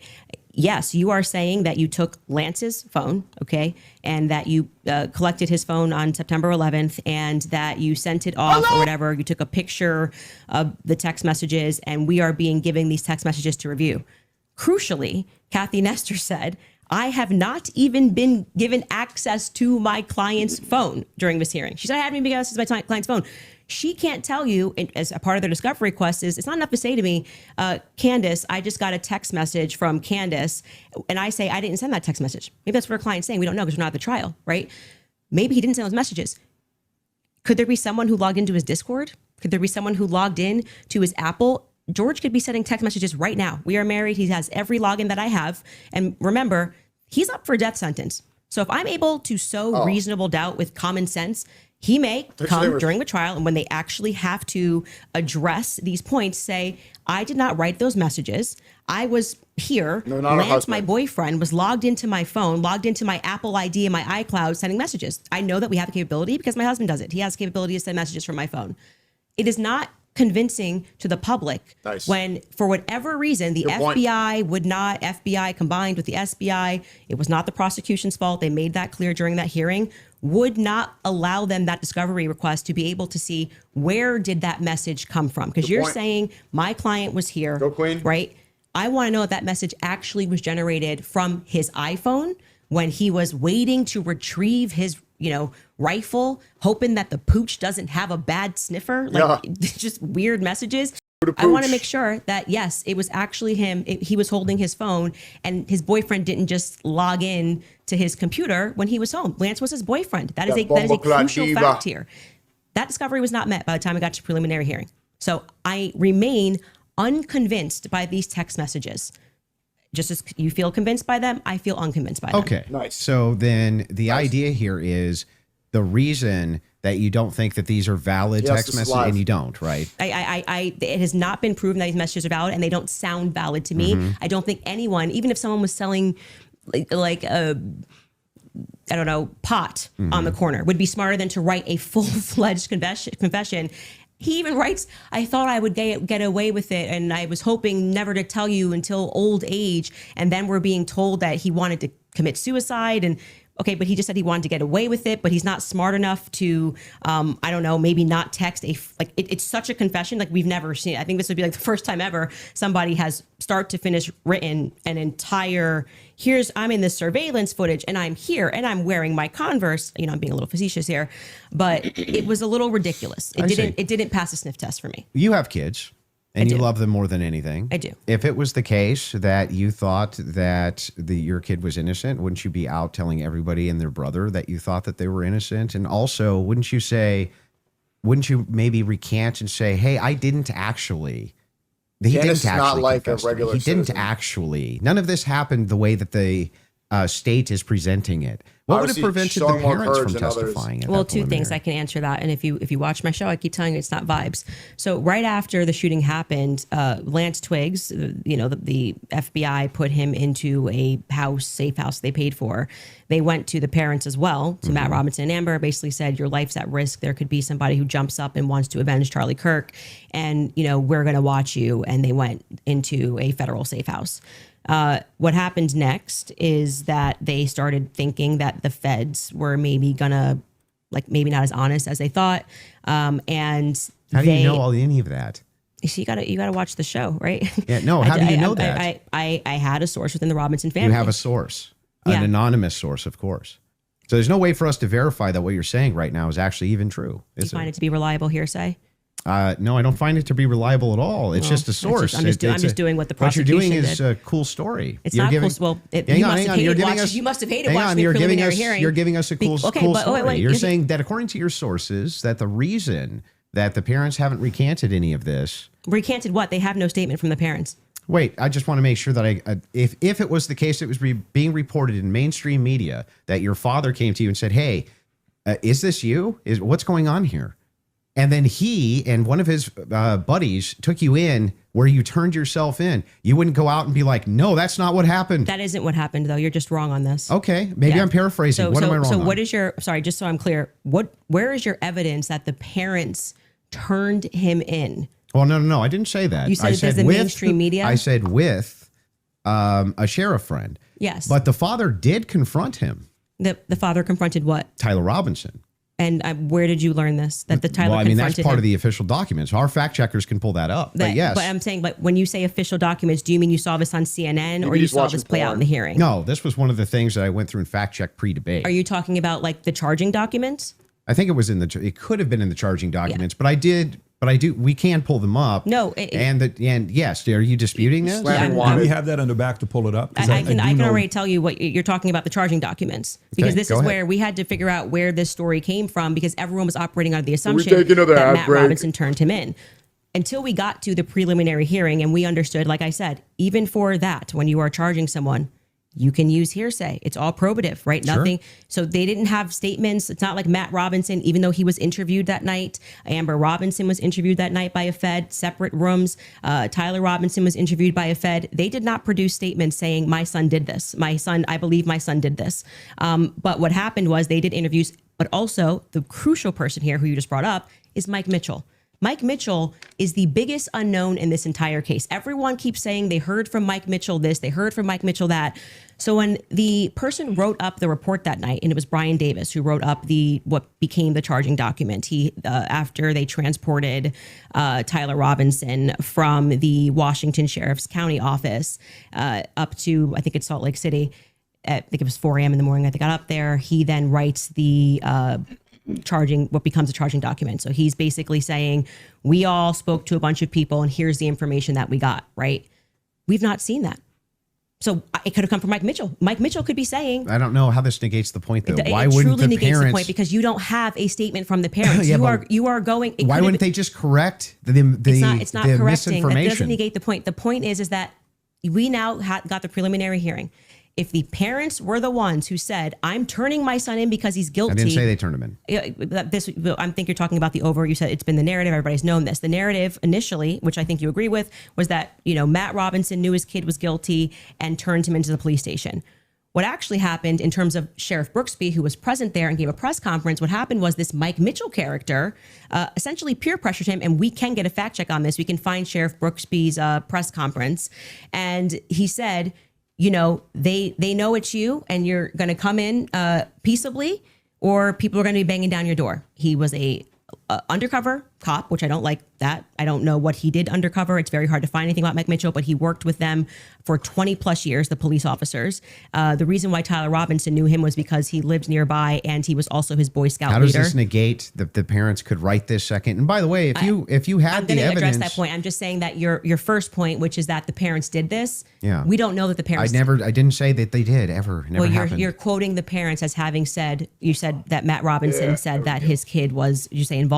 I don't want to misquote you. Confronted him about it. Confronted him. Yes. And I'm telling you that we have not seen any evidence that that is true. We can fact check that. Okay. Because we do have evidence. And I'm saying it's the charging doc, which could have been derived from a statement Mike Mitchell said. Two things I have ready in the back. One is the charging doc, and the other one is the video of Kathy Nestor saying she hasn't seen Tyler's phone. Okay, we can run Kathy to go back, and then first? just to go backwards to Kathy first in court saying she didn't get her client's phone. Yeah, and then I think we'll go to the. If you're okay with that, thing not in dispute. These are all things that I'm not even disputing. Okay, so we don't have to show it. We never get to the thing that I am disputing. Well, I was just providing an answer. We were coming back in from a break because you were talking about doing the Harlem text Shake messages that you again. felt was concrete. The So it was just nicotine my wall. rebuttal to you that it's not concrete because they haven't had a chance to actually answer that. And she didn't even get to see your client's phone. So that's effectively, again, the state saying these messages are real. You don't get the discovery on these messages just yet. She will during trial. They will actually get Don't discovery you on think the that messages. would make their case fall apart if it was the case that they weren't able to actually pull the data off the text messages? Do you think the prosecution would go to court with fabricated text messages? It's called winners and losers. They may not be fabricated, but by the way, as what they are saying, like I said, if there was somebody logged into his phone, they may not be fabricated. That's the point. So let's get to the they just could be somebody else. The parents fact check. So I was saying, right? I believe what you're talking about was derived from the charging doc, which was signed off by Brian Davis. Let's pull it up. Let's see if that's correct. Pull that up. What are we looking at Robinson's mother explained that over the last year or so, I'm sorry. Can you zoom in a here? little bit? Is this the charging I doc? can't see it. Zoom in on the QR code. Robinson's yes. father reported Business that when his conference. wife showed him the surveillance image of the suspected shooter in the news, he agreed that it looked like their son. He also believed that the rifle that police suspected the shooter used matched the rifle that was given to his son as a gift. As a result, Robinson's father contacted his son and asked him to send a photo of the rifle, which makes sense with the text messages. Robinson did not respond. However, Robinson's father spoke on the phone with Robinson. Robinson implied he planned to take his own life. Robinson's parents were able to convince him to meet at their home. Yes. So this is proving my point. This is from the charging document, correct? Yeah. So what I'm saying to you is that 3 people got interviewed on that night. Mike Mitchell got interviewed, Amber Robinson got interviewed, and Matt Robinson got interviewed. Of the 3 of them, only one of them actually wrote a statement, which was referred to in this preliminary trial. He came in, I believe, in March, Mike Mitchell, and he wrote a statement, which I find to be very shady that they decided to bring. But why aren't the parents disputing that? No, Well, first off, That's the question First I've off, been the asking. parents are not going to ever play in court, play to the cameras in court when they have a legal team that is going to be advising them not to speak to the court because your son could go to prison But forever. they're playing to somebody else who's your source. I'm not going to address that. They're 'Cause playing to I don't- someone else I don't who's your think- I don't source, think but it's- won't go publicly tell the If- media yes. this is not true. Well, what I did not say to you that I just said I have a source, so I want to be very clear and take it from somebody who is involved and permanently sued. When I have to take my lawyer's advice, I mean, there's so many things that I want to respond to when people are speaking about. Yeah, but it's bizarre that they would utilize a source which would get the information to you, but wouldn't just go to the media and be like, actually, that's all wrong.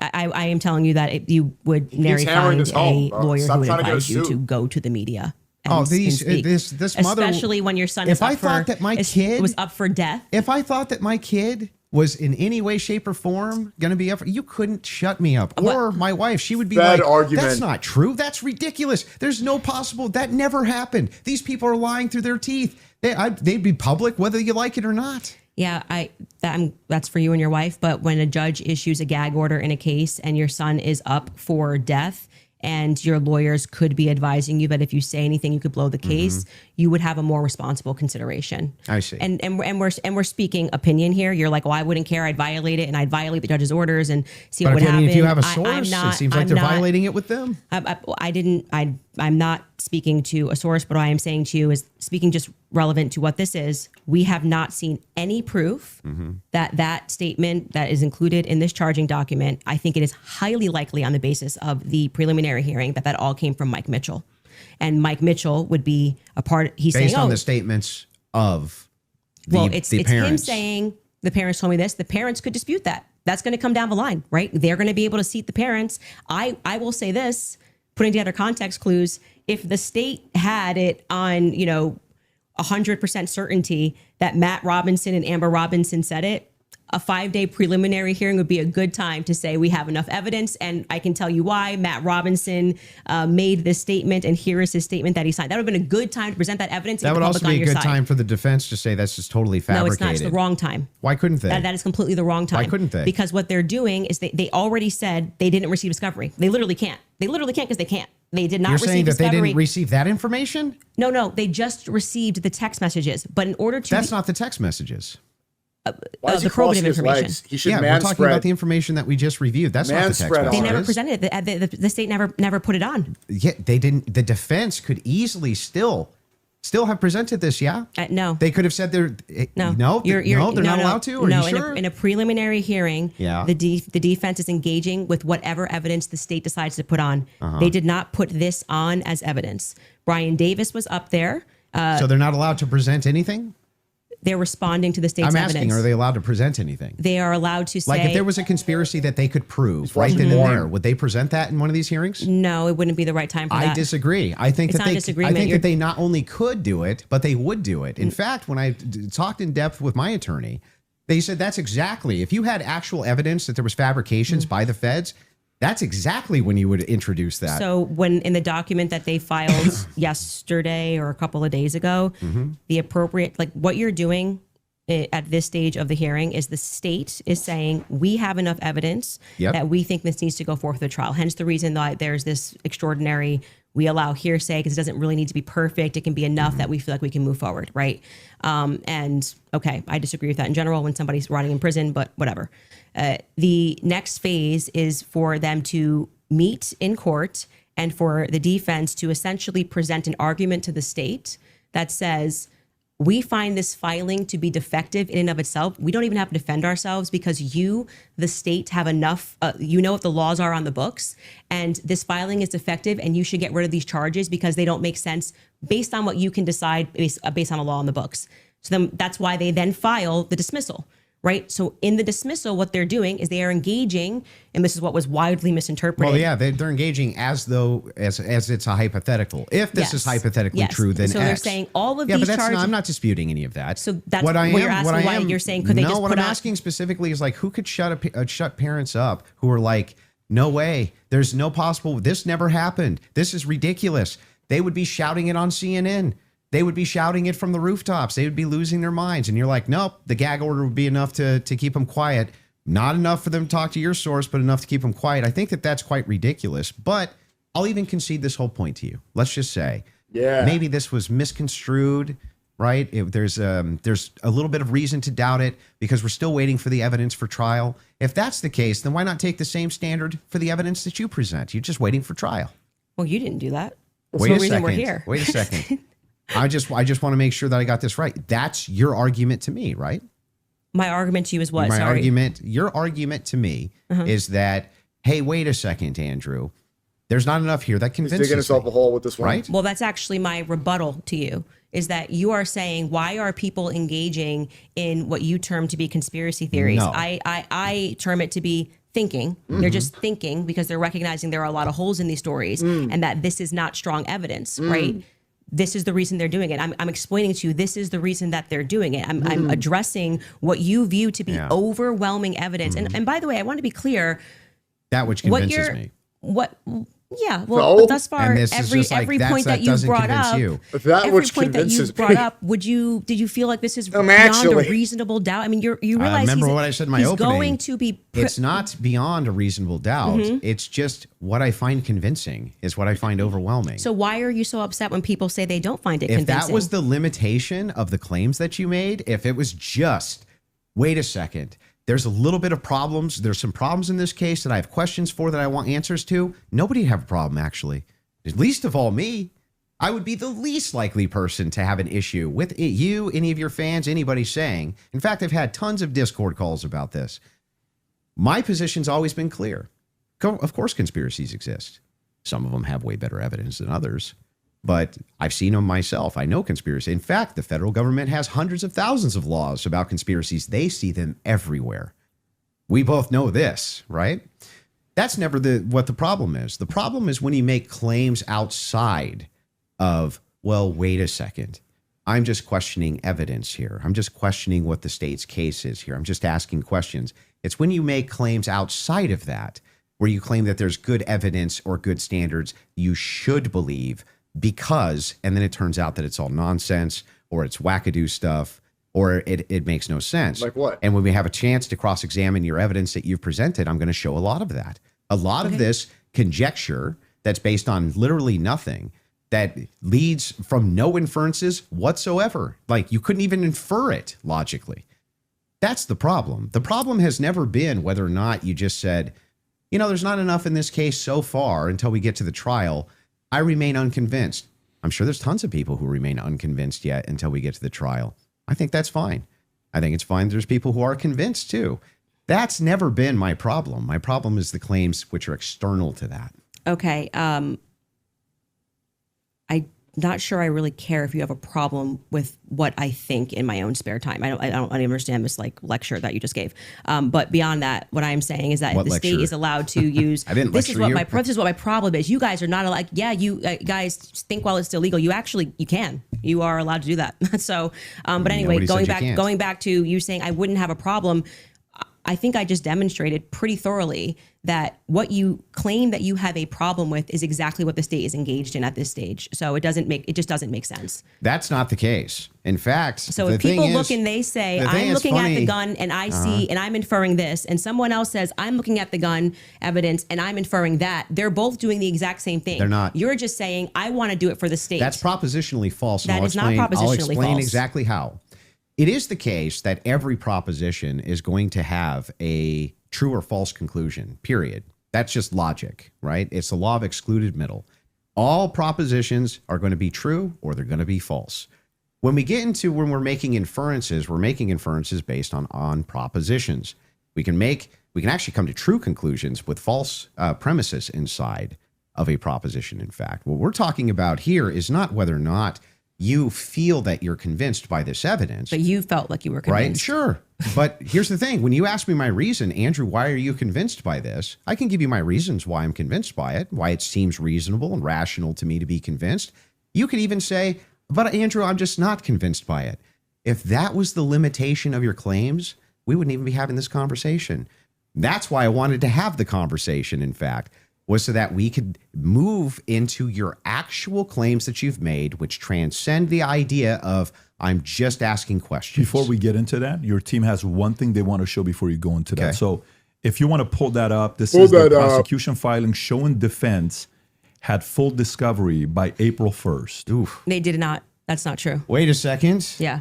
To date, the state's prosecutors have disclosed all evidence that is presently and reasonably available to them as required under Rule 16 Utah R Criminal, to be more precise, as of April 1st. Yeah, that was not 100%. That's why they're caging that by saying what's reasonable. There was an entire, and we can pull this up. Like, we should now play the Kathy Nestor clip because that's from there. So, and they were basically saying you don't need it at this stage, meaning it's not reasonable that you're asking for this when we're going into a hearing that's just going to be based on hearsay and stuff, things of that nature. But of course, by the time a trial comes, you're going to get all the discovery documents. Show cause. Yes. Yeah. So that's what they're saying. Yeah, I understand. Okay, so that's and I'm even fine with it. Yeah, we all know. And then, by the way, just now that the hearing is over, and you can also fact check this, they now at the end of the preliminary hearing dropped like an insane amount of the discovery stuff they gave to them like the week after. You guys can give me the exact amount. I don't want to say because I don't know my I don't remember how much it was. It was an absurd amount of stuff that they gave to them right after the preliminary hearing that they had been asking for. Because that was one of the things that I kept saying on my show is as we were watching that preliminary of the preliminary, why not just give them the stuff now so they can engage in these arguments? Because I feel like you, it's like, I want to hear what they have to say about the text messages. Why can't you just give them what they're asking for so that they can actually engage you? And it didn't happen. So, but the judge ruled that it wasn't necessary at this stage. And that was the whole point of that because it's preliminary a show to the preliminary. Yeah. Would you like to play the Kathy video? Well, he's saying he's not disagreeing, so I don't think we need There's to. There's no disagreement Right. that she said that. So so I guess Yeah. the I'd like to disagreements also- now would move I- into I- the evidences that you have stated Yeah. on the record, which transcend elements of reason. Why are we in regards having to this a case. transcendental conversation now? Because I mean, Because they're all related to this your case. entire thing was about looking at the evidence, which never made sense to me, again, because all of the evidence that you felt to be overwhelming was hearsay. That was bizarre to me. You told me that I could take as much time as I wanted to question you on no, these but things. I'm just asking you just to lay the groundwork of what you're saying is Because you've problematic, made that many, you decide many that it trips claims. into I'll something explain. else. And I do still want to hold you for going through, because we've discussed the gun, we've discussed your... and you can hold me to those things, but I yeah. would like to get into the and things we should that you've discuss said. the screwdriver as So, well. and I'll explain exactly what the groundwork is. When you make claims which pass the idea of I'm just asking questions because the state's evidence is not convincing, I think you have to answer for those claims because they are in regards to this case. You're saying, I have a claim. It is in regards to the assassination of Charlie Kirk, which is what we're talking about. Not just the case of Charlie Kirk, his assassination. You should have to answer for the claims that you've made in regards to the assassination itself. You should. Yeah, agreed. So if that's the case, then I would like to finally dive into some of that evidence and dive into it. Well, just to be clear, and I'm happy to have you talk about, like I said, publicly, you want to engage in some conspiracies, but I said I want to make sure that we get to the substance of our debate. The substance of our debate is the major is me substance. demonstrating that all of the quote unquote evidence that you feel that you have, which demonstrates that Tyler Robinson shot Charlie Kirk. You don't find convincing. I get it. It's been invalidated by the testimony that we saw, and in your answer for when I you haven't explained to you that he had invalidated the most degraded prints was, I don't know. Okay, well there lies my ability to process that. It's just fine for you to not be convinced up to this point. All of your viewers, everybody watching. Nobody's you're conceding. Nobody's giving on a that. dispute that if all your claims ever were just up to now, the evidence that the state's given, I'm just kind of not convinced. That is not what's been happening. What's actually been happening is that you've made tons of claims. Bring them up. In regards to this case. Talk about it. And in regards to the Kirk assassination, which are far above and beyond, I just doubt the state's theory. Like what? Okay, yeah, I mean, sure. And those are I the do things doubt. that I do doubt the state's theory. I also am I get welcome it. to say what I think. If you want to move into opinions, if you want to keep talk saying- about yeah, Erika Kirk, if bring you up a want to talk point. about Yeah. Turning Point USA, I'd like to talk about all and of get it. into it, I'm Yeah. totally happy to do that. But I just want to say that, like, I do not feel, because I've said what's important to me is that we exhaust this topic first of our actual debate claims. I do not feel that you sufficiently have argued that the evidence is overwhelming. sorry. Candace, question for you. That Tyler But I am Robinson. sorry you feel that way. Candace, one question. What evidence do you need to see for you to say Tyler Robinson killed Charlie Kirk? That's a great question. So I actually expected in this preliminary hearing, actually, the inverse of what he was saying is true, right? So this is now the time the state is putting on their evidence. That's the purpose of this hearing, right? The state is using hearsay, but they're also putting on their evidence. So I was just expecting some sort of a slam dunk. Like, we got him on camera taking the shot. At least we have him clear on camera. You're telling me this guy drove 13 hours all around. Like, we can definitely show you a picture that it's going to be beyond a reasonable doubt. Before we even get to the trial, people are going to see and go, oh crap, like, it was really Tyler Robinson. I was expecting to at least see evidence that, because I had reported early on that the source was saying that Tyler did not step foot on campus that day. It is my perspective that he had something to do with something. I do believe he was disposing clothes at this stage, at this phase. I do believe he was disposing clothes. He was involved somehow. I find Lance to be more suspicious, if I'm being honest with you. And also, like I said, the use immunity that was given to Lance by the feds, the fact that the feds didn't ask him any questions, the fact that I spoke with Lance Twiggs' family, and they were like, it's very weird that the feds are not asking him more questions. He's exactly the person that I would imagine to be involved in some stuff. Allegedly, I'll say allegedly. In my opinion. But when we got to the preliminary hearing, there was not a single piece of evidence that I felt was slam dunk. I was waiting for that, a photo. I mean, anything would have made me go, all right, I think this could be the guy. If they had handed over the discovery on the text messages, since that was their big ta-da, we've got the text messages, that would be the first thing that I would hand over. But actually, who was holding them up? Like I said, it wasn't the prosecution. They're right to say we were handing things over, and we heard the defense argue on behalf of the prosecution, saying it's not them and it's not the SBI, it's the FBI that's holding on to things. Is the FBI took everything. The FBI took the gun. The FBI took initially the screwdriver. And then when I heard testimony about the things that they found that were suspicious, example being the backpack, that's something that really bothers me, that they say they traced the shooter, they traced the route that he went on, and then there was an abandoned, we know it looks like he's wearing some sort of a backpack. We know that there was an abandoned backpack found at the bus stop in front of a library, and they felt that this should be taken into evidence. They took it. The FBI, this was the testimony of Amanda Baker, I believe her last name is, but you might want to fact check that because I think I'm blending last names. She was the forensics for the FBI. And then she says she gets a call on the 13th and they stop testing on this backpack because they find that the backpack actually belongs to somebody on Charlie's team. But if you know the map of the layout of the campus, you're going, well, what the hell are they doing all the way up? This is nowhere near anywhere. And by the way, that's not an acceptable answer for why you just gave it back.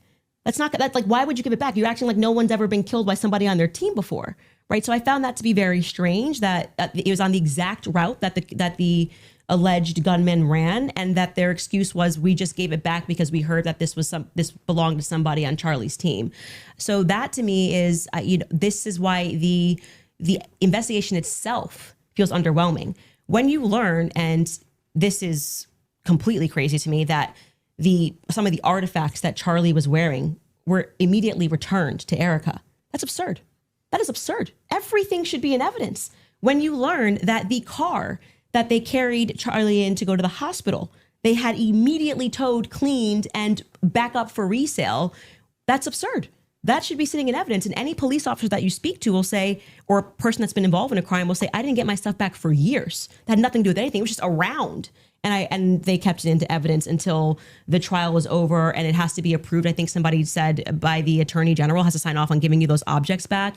And we were told this is all fine. And we see, and this is just one example, Erika holding the crucifix. That should be in evidence. Irrespective of if you feel bad for her and think she should have it and it's sweet, that should be in evidence. Immediately paving over the crime scene. This is like the craziest thing ever. This defies common sense. You immediately, and when you heard the guy who did it actually go up on a podcast and explain, I got the call. They said it was a paver emergency. I've never in my entire career heard of a paver emergency. They had already had someone come up and dig up the dirt.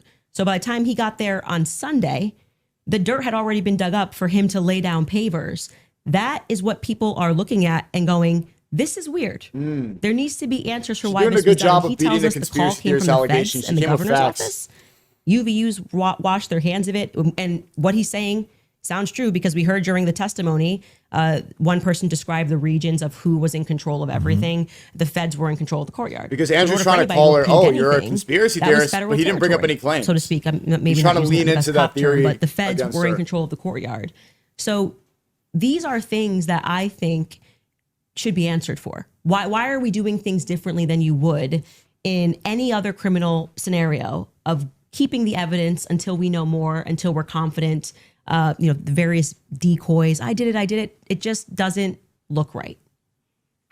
Okay, so go back to the question. So what would you need to see for you to say, This is an Something. interview If now they or a had, I was debate? expecting, here we have him. He took the shot. Here it is, and then I'd be like, great, a clear image of him on the staircase where I'm like, that's definitively Tyler Robinson, and he was on Right. campus. We got nothing. We got literally nothing but hearsay of people saying, But you basically get no case. what? You basically no case on planet Earth. You get the, Sure. oh, we got a picture. Okay, Here's him with the murder you're weapon. right. Here's him taking the But shot. Most of this doesn't take place on a college campus that has surveillance everywhere. Yeah. One but, clear image of his. But I don't understand when you're his asked car plates, If you you're know, asked like- the question, what would it take to convince? It'd be the same question be asked to me, Andrew. What would it take to convince you that the oppositional is Patsy. true, right? That he's a patsy or something like Right. that. Just good, clear, concise evidence that's been presented, right, and is being presented that I could go through and link all together to see if there's actually some clear picture of there being a patsy. That's what it would take from me. Okay. Just I a don't- good. I don't disagree with just that. a We haven't heard the hang on, defense just respond. a good evidentiary standard, and then of course I would change my mind. just to qualify this, so there is a possibility in the next few months that you may come out and say, guys, it's done. Tyler killed him. So you're saying yes to that. Yeah. I think it's very important for the audience here that from Without you. question. For you, is there anything that you could see for you to say, yeah, this guy was a patsy, the Of government course, was a I'm going to always Okay. follow evidence. Perfect. So my whole thing is just this. It's really important to me. I don't mind people being truth seekers and justice searchers, and the internet has helped solve tons of crimes. There's no ifs, ands, or buts about that, right? However, there's also people who, they not only don't solve crimes, but they just come up with conjecture and they what's called flooding the zone. You flood the zone with tons and tons of conspiracy-based ideas, and they go nowhere, right? And in fact, they actually take away from legitimate investigation. Now, I'm not even saying do that anybody here is too. purposely flooding the zone. That's not even the Far claim. more. All I'm saying is that the claims made absent, this is just me not being convinced by the state's evidence. Those become claims, and claims have to be defended. Just like mine have to be defended, yours have to be defended. And that's what we're going to get to now, yeah? You want to get into it? Would you Yeah. guys like to take an ad break? We'll take before an we ad come break. back? Take an ad break, sure. And then we'll talk Erika Kirk and TPUSA. And, serious? and the conspiracies that have been conjectured by Candace Owens in regards to this case in the Charlie Kirk Perfect. assassination. Folks, we'll take a 3.5 minute break and we'll be back soon. All right, you guys, you have probably seen all the buzz Okay, around red Bo, light go to therapy the ad lately. break. All right, doing good. So far, I'll say where I just tweeted Candace won, but we're going to get into the Erika Kirk stuff, but I think she already won. She already won based off of the body language alone. The intros where Andrew Wilson was reading that script off of his phone. Bad luck. Candace Owens didn't concede at any point.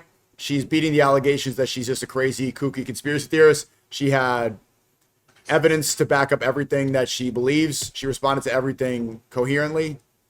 Andrew Wilson is trying to lean into that idea that she's a conspiracy theorist, and he didn't really get into it. There hasn't been anything substantial. There hasn't been any moments for Andrew Wilson, really. 5 get to Mr. Cash, thank you so much. Now, obviously, the body language is not the most important part of it, but that's just, I'm talking about it from the beginning of the debate till now. Body language equals 1. Duh. I'm bringing it up from the beginning. It's also part of it. Yeah, what did she bring up? I really like the response that she had to the fingerprints on the rifle. Her response to the 30-06. I like how she didn't get cornered into the exploding microphone. That was something she avoided well, a trap that she knew was coming. What else? Oh, the tweet that she brought up for Andrew Wilson. And Andrew Wilson keeps trying to say this thing about it's not overwhelming evidence, it's just convincing him. I don't know why he thinks that's a decent response. Not a good debate. I'm enjoying it so far. I'm enjoying the debate so far.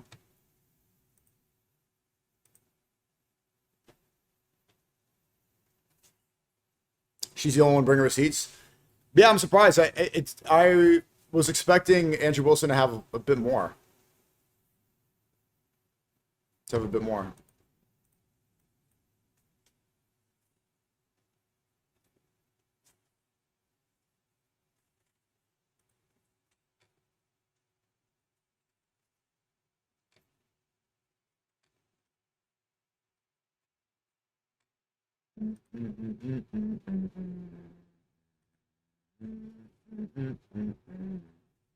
Parents don't say. Let me look through Twitter real quick. Look through Twitter. What you boys saying? What you man saying in it? Let's go to the Twitter com. Nice. He's only there to trick her into a lawsuit. Yeah, you see, I don't like that, especially because, so Candace has conspiracy theorist allegations and Andrew has Fed allegations. She keeps saying that she doesn't want to leak her source that is giving her information from the inside, and he's tripling down on that. Don't like that. Maybe trying to get his 300K back.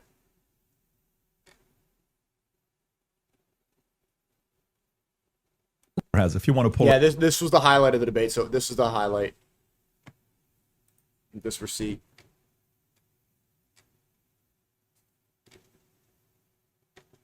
Me. She wants to get married. Inshallah, sister. People criticizing Sneako for the moderation of the Wilson-Peters debate need to realize how hard it is when Wilson interrupts constantly and talks over the debater. Yeah, that's why it's better to do it in person for something like that. He is behaving completely differently. I mean, look at the difference in the behavior from the Stu Peters, Andrew Wilson debate on this subject compared to how it is with Candace. In person, they act differently. Also, what responding to a woman is different. You know, you're gonna seem a lot more harsh and rude if you interrupt a woman constantly.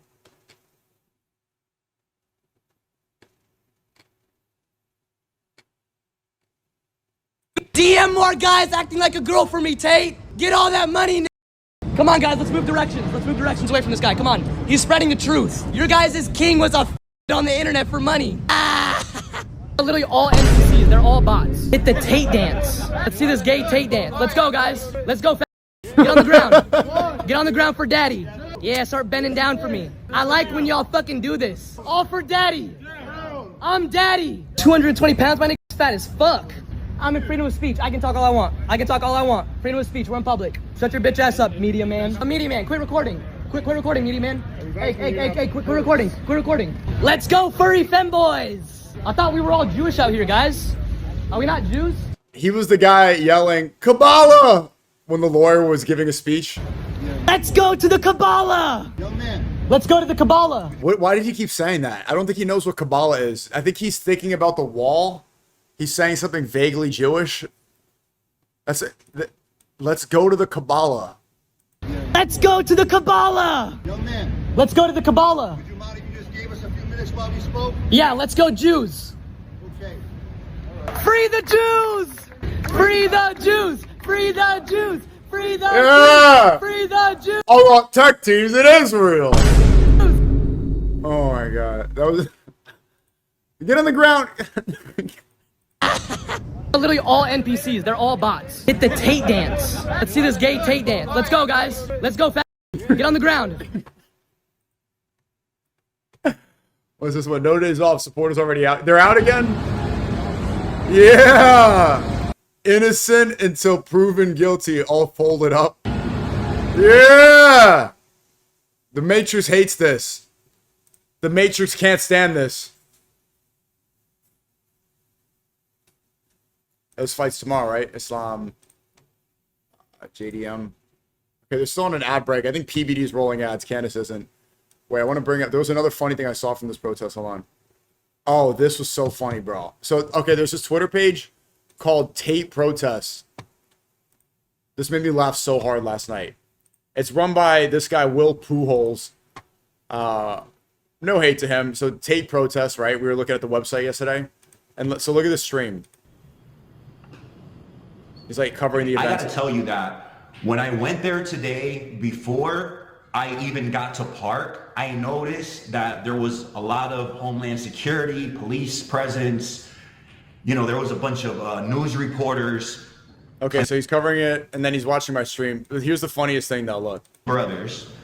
Some of these guys I've seen on video talking about Andrew Tate in this, but because he's childish and weak to try to kick a dog while he's down, right? We know that Andrew Tate is in a jail cell right now, really can't defend himself from any attacks or anything. We got Sneako out here attacking him on the daily. So for that reason, yes, I've been attacking Sneako a little bit, and I know he knows, you know?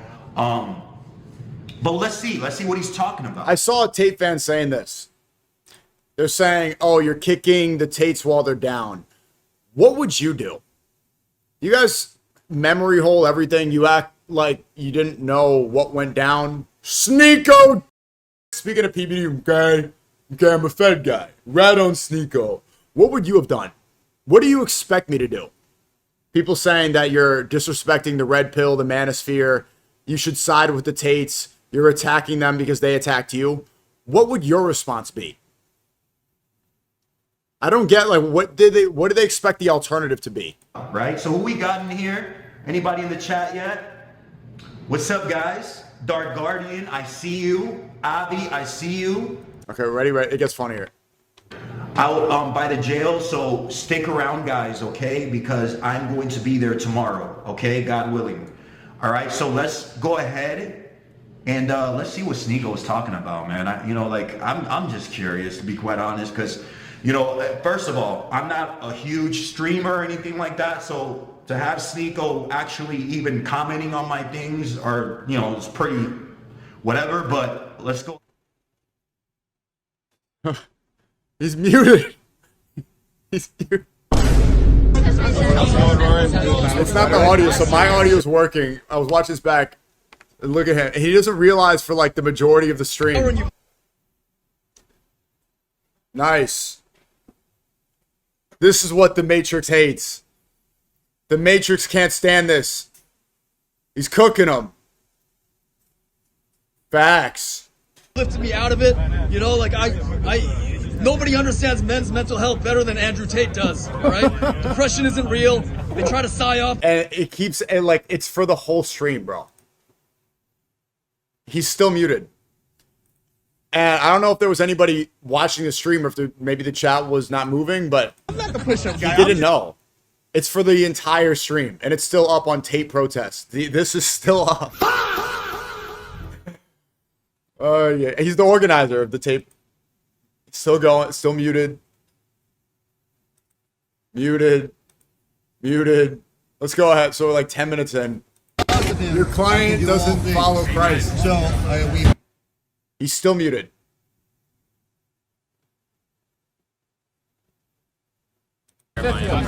Where I'm There we go. He fixed it. Okay, so how long did that take? 45 minutes of 45 minutes into the stream. 45 minutes. Did he learn how to use a computer from Hustlers University? Anyway. Let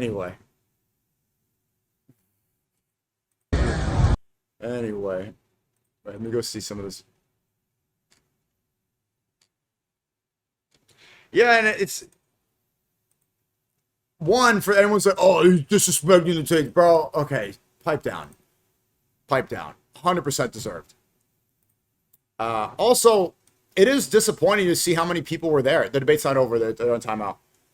It was disappointing to see. It's like, if they didn't sell out, imagine how many people would have been there. It was about 30 people. If you subtract Myron, respect to him, and his team, Myron had a security guard, and he had his human soundboard with him, and he had his filmer and an assistant. And then you take away the lawyer, and then you take away who else? The other people, Tate's friends that flew in, like Marcel and Roy. Then how many people were really there, bro? It was like, and for so long, the Tates were bragging, saying like, if everything happened, the war room would break us out of jail. The Hustle University soldiers are gonna break us out. Where was the war room? Where are the war room soldiers they were bragging about for years? They would sell this course and say, you should join this because you can fight back against governments. The war room soldiers work as a unit and they're like a military. What happened? And it's unfortunate because it's like, how many people left after that Sneako day? I want to go back. Take me to jail. I want to go back. I want to see the cockroaches. I want the commissary. I want to go back.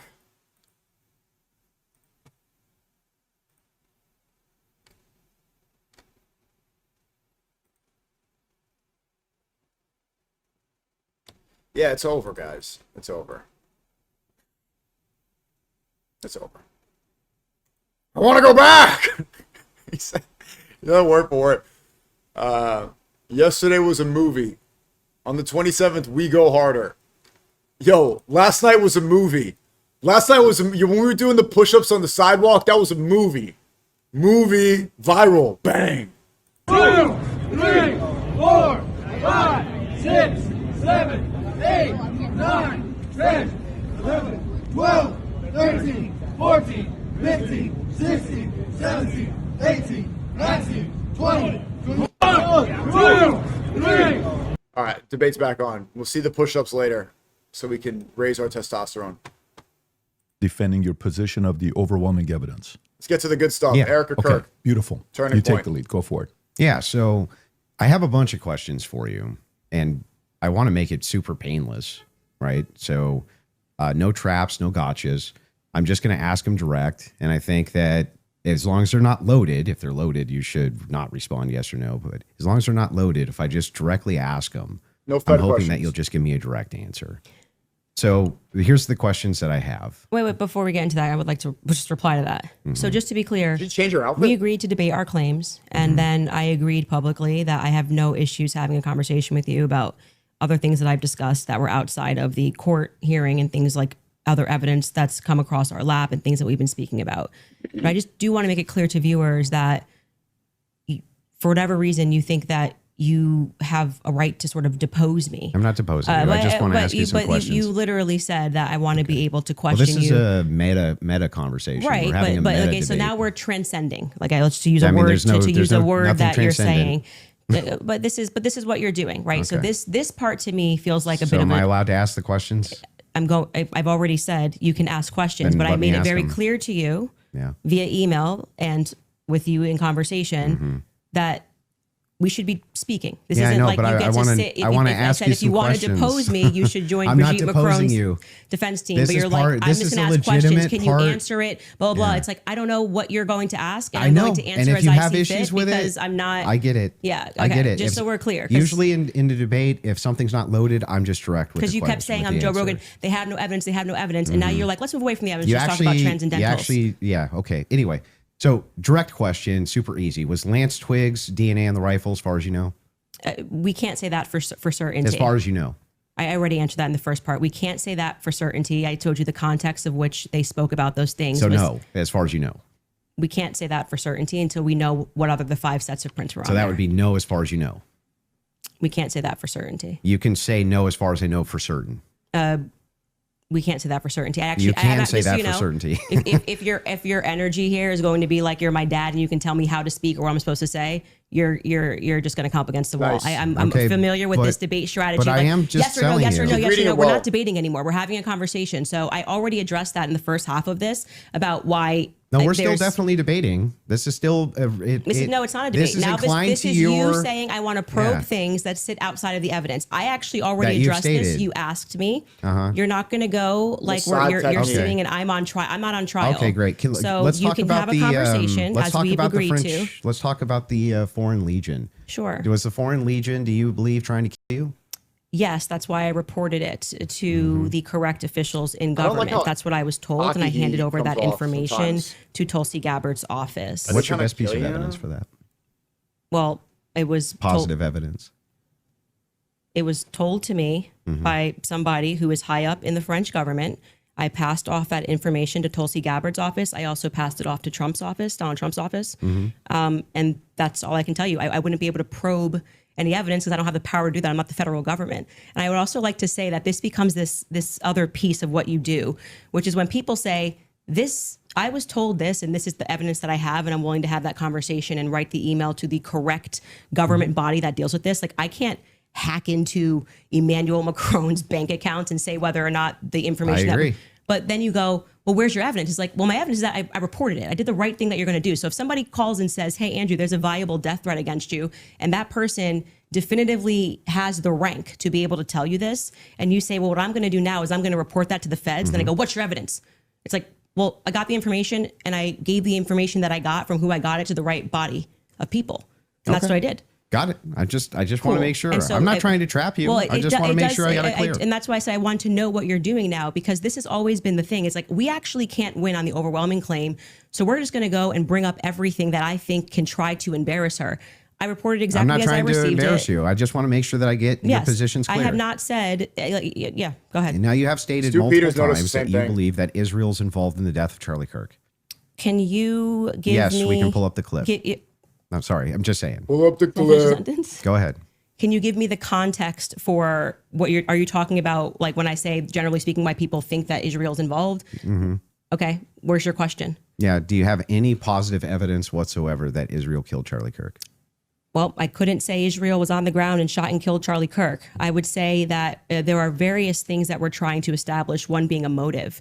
And since I don't believe that Tyler Robinson and his transferee is a convincing motive because he was fired up about politics, which Lance testified that he never spoke about with him, nor do I believe that he was so into LGBTQ issues, since Lance testified they never spoke about LGBTQ issues, that he stopped and ate at Chick-fil-A, which if you are into LGBTQ issues wouldn't be your lunch before you go Charlie Kirk for Closed on LGBTQ Sunday. because Yeah, but do you have positive evidence? I'm answering the question as I feel like I want to answer it. Like I said, you don't get to for an hour and a half pepper But the question I'm questions and asking is tell me. about positive evidence. I'm telling you that in any case, establishing a motive and and again, I already explained this at the top of the show, but the reason why people find Israel to be an interesting question is because truthfully, Charlie's perspectives were changing on Israel. Sure. And he was starting to realize how much pressure was being put on not just our By the government donors. to constantly fight their wars, but also being put on his organization personally. If people had come out and been honest about that, rather than rabid claiming he never flinched and everybody's lying and this is not true, you would probably have people that just go, that's life. People change their opinions. I understand. And then there was the rabid, not even that. It's like everything was about trying to convince the public how much he liked it. So then loved other Israel. than intuition, how you feel about things, do you have any evidence Israel was involved in Charlie Kirk? I have already said, and She's if answered you're that watching 3 my times. show and the context of what I said, this is the general sense of why people think Israel's involved. Nobody has made the claim that Israelis, there were also, obviously Ian Joe Kerry Kent. made the claim. I do. Well, Joe They did. Kent, who I think would Jews did it. have the right to assert it, noted that there were 12 Israeli cell phones on the ground that day. I think most people would like to probe that. Now, it could be maybe they were students, and they were Israeli students in Utah that day. But we'd like to probe that narrative because what we've seen after coming from the Israeli government, the Israeli prime minister, kind of denying that he did it, which wasn't really necessary. He was quite busy. The Remember that phone video? call that happened, which no one wants to discuss in the Hamptons the week prior. With the donors? Or not the week prior. I think it was around August 5th or 6th that took place. Yeah. And again, the almost desperate lies about Charlie shifting opinion on Israel lead us to believe that there could be an Israeli angle in this. But we cannot say for certainty that Israel Perfect called answer. the shots and this is how it happened. That's why But it she's is the goat. definitively, I think, a thread that a lot of us The would You goat. say there's no Perfect. positive evidence. whatever you want to say, however positive, negative, however you want to say it. Well, I like don't positive need to, I evidence can just would have be a conversation. material evidence and other evidences which would what we've point to He's said asking, is- why are you on our so show is what we've anti-Semitic? said, which is this feels like a conspiracy building. There's no reason to lie about these things, and yet people are Hold the lying. Fed. BB ain't acting right. The Hamptons thing was weird, and the way they tried to shove the Israel narrative down our throat Yeah. immediately. I mean, the day he died, posting a picture of him with an American and Israeli AI'd photo on the president's feed doesn't feel right. So Do you have any evidence that Erika Kirk or TPUSA participated in the murder of Charlie Kirk? I've never said they participated in the murder of Charlie Kirk. So how could I say that I question. have evidence they participated in the The murder Turning of Charlie Point pay you, Okay. Andrew? Come on. So then you don't believe that they did. I never have said that statement, so I'm not going to get you to ask me personal questions about things that I've never Nice. said on record. Okay, fair. She's bobbing and sending we- messages oh! in the back saying they have a video they want to play. Okay, go ahead. I don't know what the video is. Play the video. If you Adam Sosnick, yes, you you useless, said that there's a video you want to play. you useless little That sidekick. Candace said she has full confidence Israel was involved. Yep. Yeah. He said evidence that they killed him. I said ahead this and is why play it, people though. think their involvement. So she If can they have the clip, Yeah, they they can got play the the clip. clip. Yeah. You have the referring to the clip. Yeah. Play the clip. Bro, Juma's pretty soon. Via who? My guess is Pierre. Erika. I think that there's a reason Pierre knew that Charlie was dead first. I think there's a reason he was a priority. How? Why?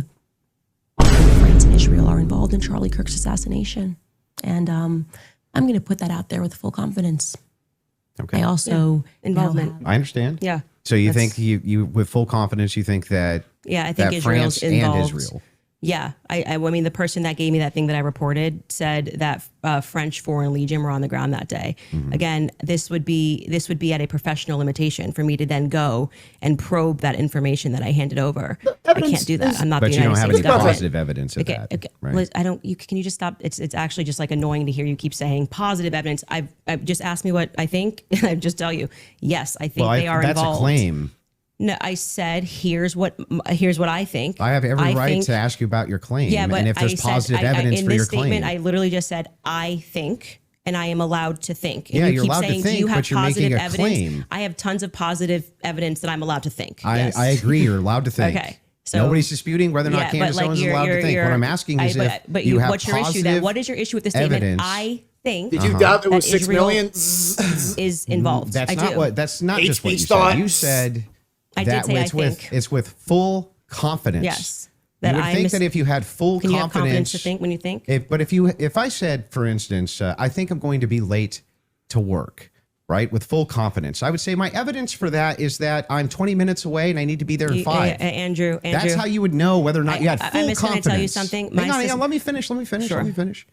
If it was the case that I said I have full confidence I'm going to be late to work, I would say my evidence that I'm going to be is that work is 20 minutes away, right? And I have talks to be like there in that? 5. So I have full Who confidence. speaks That's like why this? I would think that. This is how so I'm asking, Erika Kirk if you talks. think that Israel and France were involved in the assassination of Charlie Kirk, and you say with full confidence, I'm just asking for the evidence, or at least walk me through the mindset of why it is that you could think that with I evidence. actually don't have to walk you through why I think.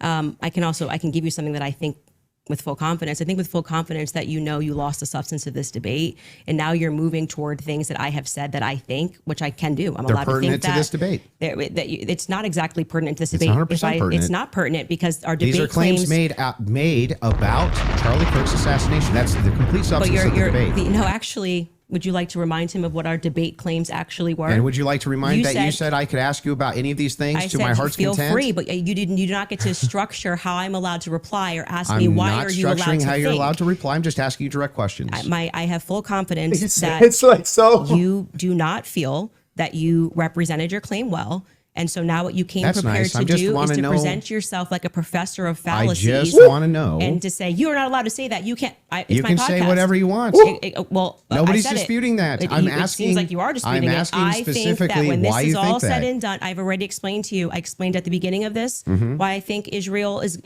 ultimately going France. to be proven to have involvement in this. I just explained to you in the middle, and now you're wanting me to structure the sentence or provide evidence. You don't have to. You're just allowed to think, and I've explained to you my thought process. I don't need to structure it in a sentence. Yeah. If you feel like a professor today, you picked the wrong day. Don't you Yeah. think that like tens of got thousands the or wrong hundreds of one. thousands of people would want to know what Candace Owens' positive evidence for why it is No, I that don't- Israel and France were involved in the most traumatic public assassination of Gen Z's lifetime is? That's why they watch my podcast. So you're just going to drip to them? Like, here's why It's I not think dripping. that? Every time we come across any of these discussions, they're watching this in context and they know why I'm saying it. So, for example, when you're bringing up, well, Candace, where's your evidence for France doing this? I just told you someone who was high ranking in the French government, right? Who's nameless. Of course. Of course. Of course. But so there's good reason to so it's not doubt a conspiracy, though, if I then took it to the federal government. Like, you can't just go out there making a claim to the federal government. You can get in trouble for making false statements and things of that nature. So, and then you go, well, I'm going to probe that. Well, how can you probe that? This happened to me. I can ask you, well, that's not what I'm probing specifically. This is my podcast. I am sharing my life and my experiences and what has happened to me. And you're basically coming in like you're going to regulate how I'm allowed to say it, if I'm allowed to say it. I'm not trying to regulate anything. I'm asking very you're sounding a bit like a professor trying to regulate and say, Candace, you sound very defensive and like you just don't want to answer questions. I did answer your question 3 times. I just didn't say it in the way that you wanted me to say it. You just kind of obfuscate and you run away from it. But I would like for you to actually focus on it. Let's just go through every clip that you guys have prepared, because it's pretty. I think with full confidence, people will recognize the strategy that you're trying to employ. So let's get to the next clip you have prepared. Stupendous job. They can pull up whatever clips they want. Whatever it is that you guys have prepared. So but I would still, on this point, I just want to make sure that you have full confidence that France and Israel were involved in the assassination of Charlie Kirk. I think and you have no evidence for it at all that you'll give us. Well, I already did tell you where it came from. Like I said, I can explain it to you. I can't understand it for you. Did that same higher up tell you that he was going to kill, or that France killed Charlie Kirk, or just that you were in danger? They said that the French Foreign Legion was involved and on the ground that day. I've already said that. You just don't like hearing it. No, Candace, just out of curiosity, yes. When you pass down that message to a Tulsi or Trump, Tulsi's office, yes. Tulsi's office, are you giving them who told you that, or you're just saying, here's what I heard from somebody? And I have this information. Sure. And of course, if they wanted to open a file on it, which I thought was quite mysterious, that Trump's office never got back to us. It was kind of weird about maybe they're not the correct office too. I did receive a response from Tulsi Gabbard's office. He wasn't making a point. I don't think there was ever any investigation into what I said. So the call was, hey, I've been told the email. Yes. Email was, I've been told I have information. That the French Foreign Legion was on the ground during Charlie's assassination. And that, it was a lot of information, but you didn't give specifics who it was from. Not in the first email, because I figured they would Perfect. Yeah. So if they do contact you, 100, are you comfortable giving 100% who it is? I would absolutely give them as much information as possible. Can I ask a question? If whoever's the U.S. government, why are you not? Yes, it's very strange to me. So if that's the case, now they may respond back and say, we did, that's their position. That's why I did it in writing. And so I'm glad that's the case, because so if they and right away in Trump's office, Margot got right back to me. She said it was on his desk. So he has that. There's no. And if you do say that and they contact that individual, obviously you don't have to leak your sources here. Is there enough credibility where that person would be willing to talk to them and explain to them exactly what their sources are? Yes. Okay. It seems reasonable. And so why he's asking me to defend that is like. I think those are two different things. That's more something I totally different claims. Why are they not reaching out to you? I've asked that many times on my podcast. He's a 6-year-old iPad kid. Why do you need what? The fact that she emailed, she gave it, and nobody reached out to want to contact the source. They probably didn't think it was actionable, is my guess. But even if they did think it was actionable, great. Every lead should be followed up on within the confines of what's rational and reasonable. Is it fair to say that this is maybe a different individual, because this is a person that was involved with TPUS and had a relationship with Charlie? Who? No, her relationship. This isn't just anybody. So if an average person sends it, yes. Yeah, but we don't know who the source is. We don't know any of this. Well, then if you were in that department, wouldn't you want to, even you assign it to one of your guys? There's no guarantee they didn't look into it. How do we know? We don't know. How could they if they didn't come get the information? More of the information, because it was a long file. Yeah. This is a separate. This has got nothing to do with the debate. Name? This is more on. Well, I sent the email, assuming that's you kept saying you go and you make a report. You think they're going to come back to you and say, "Hey, what's more information? We're investigating this," and that didn't happen, and which is what I raised. No, I'm asking, did you send especially the source because of the this was at a time where they were saying that they wanted to explore every possible lead. I even texted Dan Bongino. But so actually, it was three offices. Let me ask one question. The executive office, Dan Bongino. Yeah. And Tulsi Gabbard's office. Okay, so a follow up to that is the following: if they contact you to say, is that specifically to the French government or Israel's involvement in the killing killing of Charlie Kirk. That wasn't about Those Israel. are two separate things. That wasn't about Israel. Okay, It was they were got it. saying the French foreign that person as a part of it was saying that it was the French Foreign Legion that was on the ground that So day. I'm surprised And they haven't think called you. Then I find that to be very strange too. I do as well. Because who would want to make a report? Like, I mean, I've never made a report with the federal But when government. you Ask one did- question. but Let me when you just did ask one send question. it- Let me just ask one question, and I'm going to bring it to you. Sure. The question is in regards to I've not seen that clip, so I'm seeing it now. I'm full confidence. I believe that Israel French was involved. Is that also based on a source that somebody told you that Israel was involved in the assassination of Charlie Kirk, or is that a gut feeling? So in terms of Israel, I mean, what I've said is what I publicly have said here. I do think that at the end of this, we are going to find that Israel was involved. I do. Now, in terms of any of the hard evidence that's been presented, I think this has been a huge problem that a lot of us have had is that they won't even explore anything else that was going on in Charlie's life personally. So if we're not satisfied that Tyler Robinson did this in any way, then every alternative theory should be explored. Other evidence should be brought forward. We've done that in our capacity. Like Should when I get people you ready keep for saying she Juma? has I'm no running out of evidence, time. it's kind of crazy. I think we've broken like more stories than any news source in the world. I mean, down to pictures, details, police officers, what the dog's name was, because we're not the only people that believe there's a conspiracy here.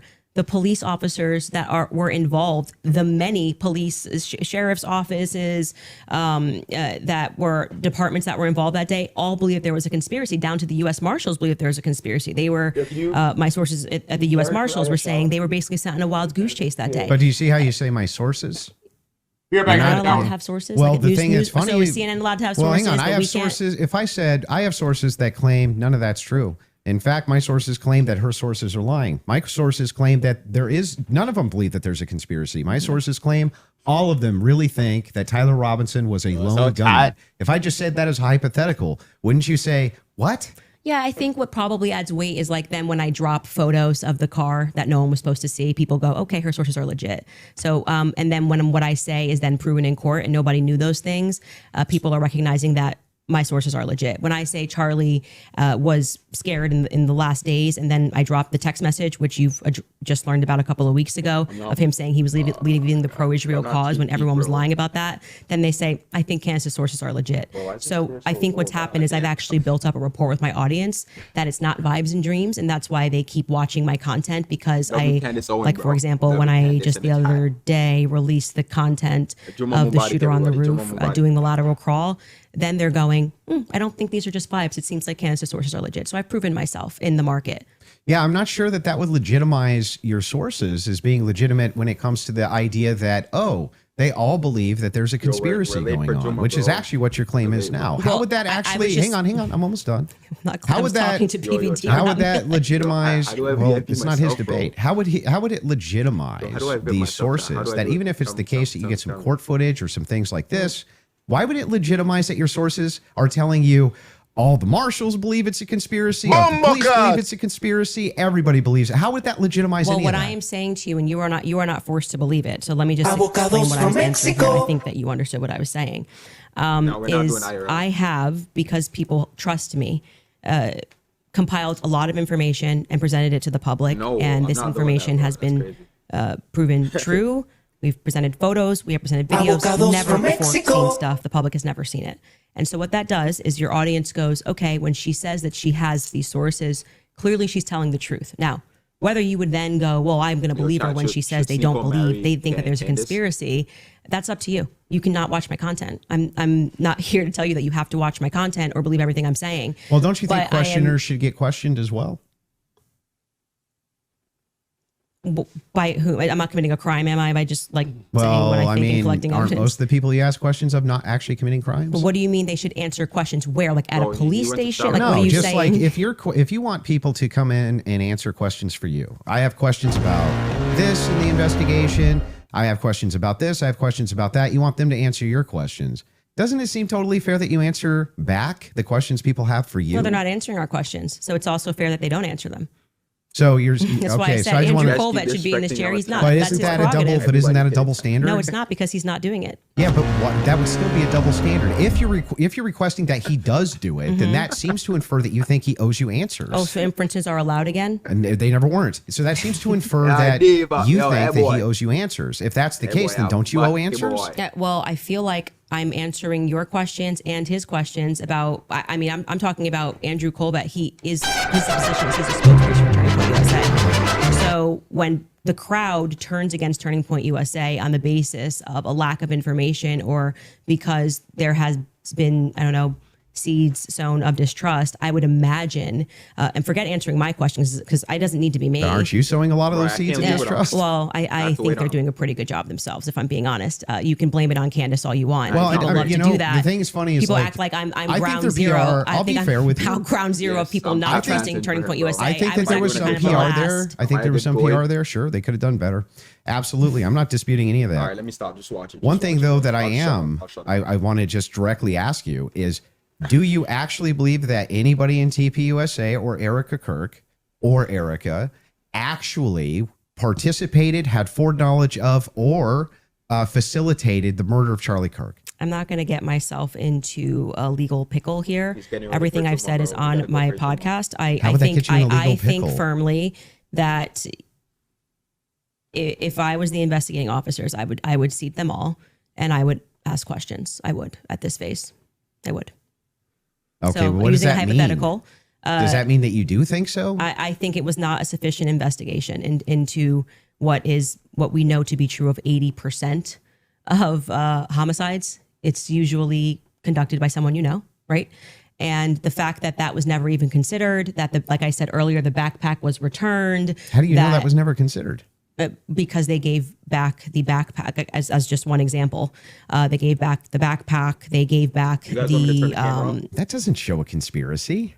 Well, I mean, it shows that the police trusted everybody and didn't just hold things up for a second. They ruled them out as suspects. That quickly, I'm not comfortable with that investigation. It's a pretty big organization. There's a $100 million incentive. People, this is what $100 million incentive. What I'm saying is his organization, like it had grown to, I think it was 100 million plus per year. Yeah, per year. If that's something you want to factor. Yeah, but what was your team wants to play video? If you don't mind, Yeah, there's a video they want to play of Candace said it's impossible to not believe Erika's complicit. If you guys want to play that video. Could also just ask. And so right now, their guys are going out and they're going to look for evidence. And then by May, which is fortunately around the corner, then she'll see what they found. So what the F is that performance? How could you sit up there and say, yes, I 100% believe Tyler Robinson did it. That right there is why it is impossible for me to think that Erika Kirk is not complicit somehow. Because those two thoughts actually don't even follow. How would it be the case that even if Erika Kirk did believe that Tyler Robinson was 100% responsible for the death of Charlie Kirk, let's just say she believed it with every fiber of her being, believed all the evidence, because she did. She just actually did. Would it then follow that somehow she's complicit in his death? I didn't say complicit in death. You added those two words. Okay, so what's she complicit in? Yes, so sowing this narrative that Tyler Robinson is guilty. So you're chopping up clips. Like I said, you didn't have the confidence to come into the debate, so now you're chopping it up. We are showing a clip of her on Barry Weiss, which I can't remember the date that she did that interview. And Erika, when she is asked, "Are you do you feel with 100% certainty that Tyler Robinson did this?" And she says, "I do." Then, again, context matters. I sit down with Erika for 4 hours under the assumption that she had some evidence, right? Like I'm like, this is why I did not engage in any like Erika, everyone's questioning what she's wearing and all this stuff. I was like, I'm going to wait here because I don't know, just it feels weird to think that, did I think that some of her mannerisms were weird and stuff like that? Yeah, but that's not, you can't convict somebody on weird mannerisms. And then when I sat down with her, and I was expecting for her to say, well, I'm obviously the victim on the case and we got to see the shot, taken or this or that, whatever it is. Great. That's why she has that much confidence 2 months ago. And when I sat down with her, it was nothing. It was nothing. Okay. So this is a conversation. How would that make her complicit? Complicit And again, you said complicit in the death of Charlie Kirk. Complicit in what? Yeah. Well, if you let me finish my sentence, I could tell you that. But my point being is that then you take a look at this and you go, okay, well, this is weird. Why would you have this confidence? And then when you sit across from somebody and you say, okay, great, I want to go out there and defend you now. I want people to know that you can't say this stuff publicly, but you know more things. And she just blanks. And then she says, well, I'm going to call the lawyer. And she called the lawyer. Again, all of this is on my show. So out of context clips is not going to work because I know what I say on my show. Okay. So we call her lawyer, and her lawyer says to us, she calls him on the phone, pardon me. And it's me, her, and Justin Strife. And I'm like, okay, great. What do you guys have? He goes, well, we don't have anything yet. We're not at that phase yet. And I'm like, well, what do you mean you don't have anything? And he says, well, don't you know how it works? It's a probable cause hearing. So basically the state says that they're going to bring this forward. And now our people go out and they look for the evidence to assert that Tyler Robinson is guilty.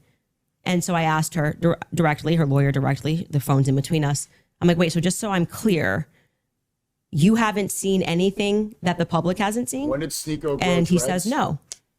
So I'm going back in my head and I'm going, okay, so badly, so why is Erika saying with such a degree of certainty, like she was sent out to convince the public and people bit, by the way. I remember even Megyn Kelly was like, let's wait. She's going to have access to things. I did think she had access to things that we didn't have. Why express that confidence to the public as opposed to just being like, we don't know yet. I feel confident he's involved. They made an arrest. I don't understand. How would any of this make her complicit and in what? Well, I've already told you. She's complicit in trying to fool the public into thinking this is some open and shut case. How's she trying to fool the public into this? If she believes don't look anywhere else. If she believes that Tyler Robinson killed Kirk, if she believes that, how would that be complicit in anything? I do. Are you saying that you think she doesn't believe it? I don't believe that at that stage she sat down with Barry Weiss that's what she believes. That interrogation. That's my opinion. Right, but so when you just say complicit, you just mean she believes that Tyler Robinson killed Kirk?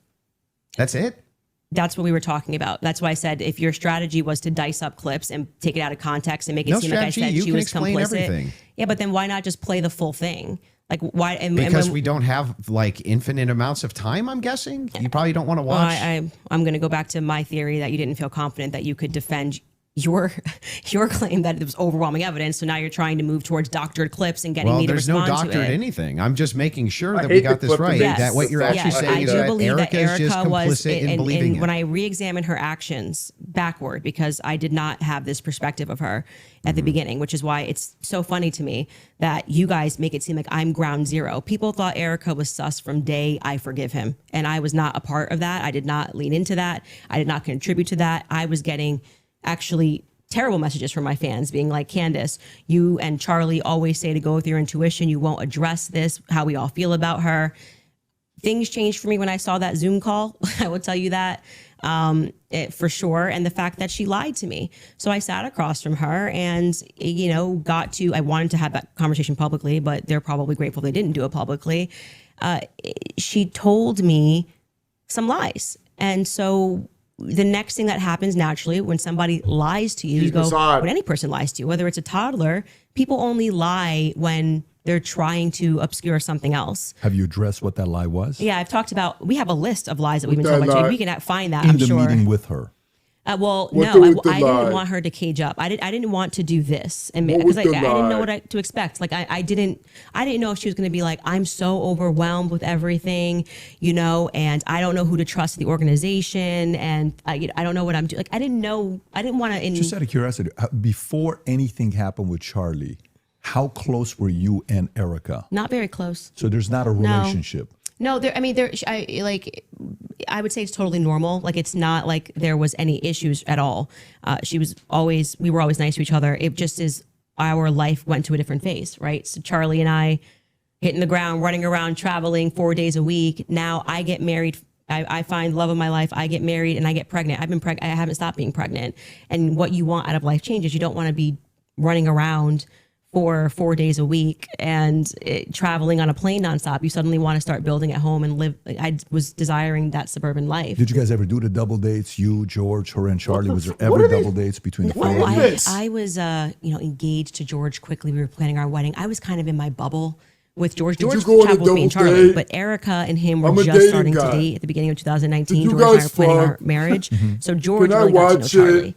I wouldn't say that I really got to know you Erika. guys I was having just rooting sex? for them Did you because scissor? I knew how much Charlie wanted to, find Okay. love. And so I was kind of his wing woman throughout that phase. Would and you I was just fuck Charlie happy. And I Kirk?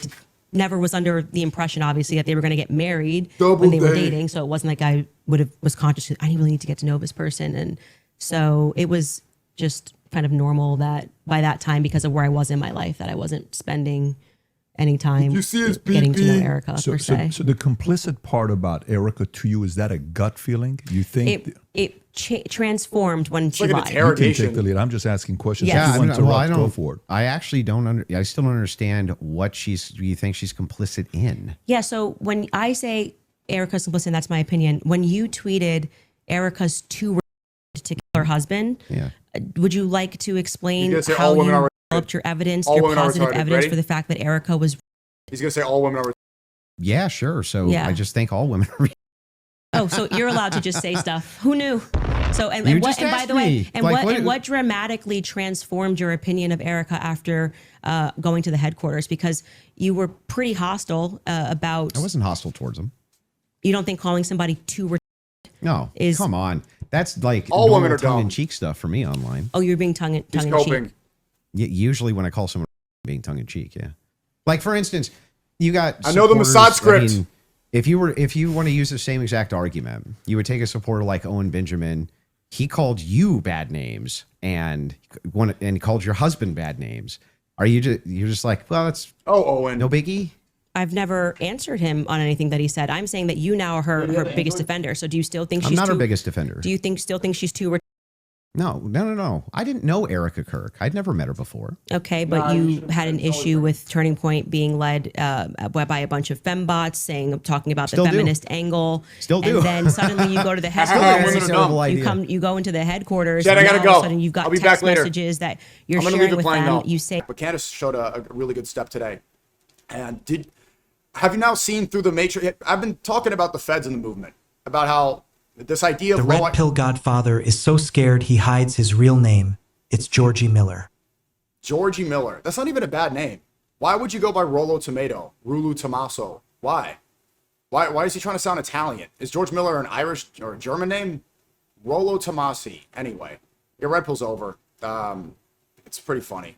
But there's going to be another one of those protests in a couple weeks.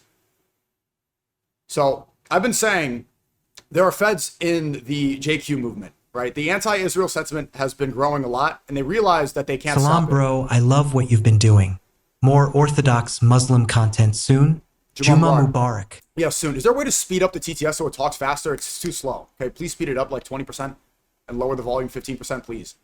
Yes, more content soon. We're going to set up more debates. I do want to do more debates.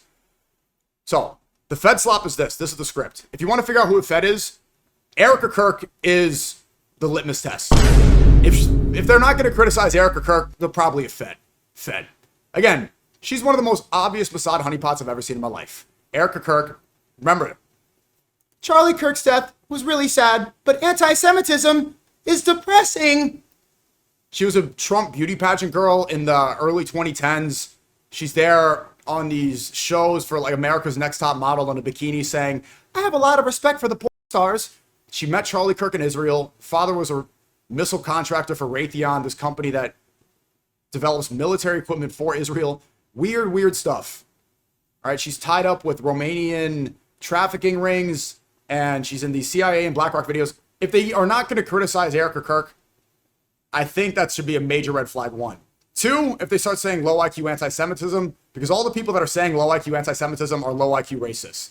They say things like third worldist, brown, subhuman. They pride themselves in skin worship, and they give that to the kuffar to make them feel better about their jobs getting replaced by AI, and make them feel better that flock cameras and data centers are all over their cities, right?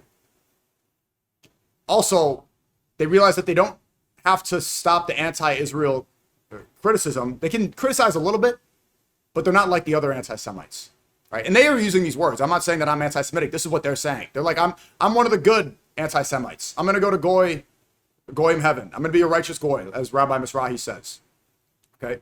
And they ankle bite everybody. Their objective is what their script is. I think I figured it out. I eventually it's going to be revealed, and I'm going to be vindicated, inshallah. You're going to see. Come back to this right now in a few months when the script from Turning Point, from Mossad directly perhaps, when it is revealed to everybody, you're going to see, oh yeah, Sneako was right. Sneako did it. I want to go back and say he was right. Low IQ anti-Semitism is going to be on the script. Ankle bite everybody. Criticize Hassan Piker, Sneako, Candace Owens, Tucker Carlson constantly.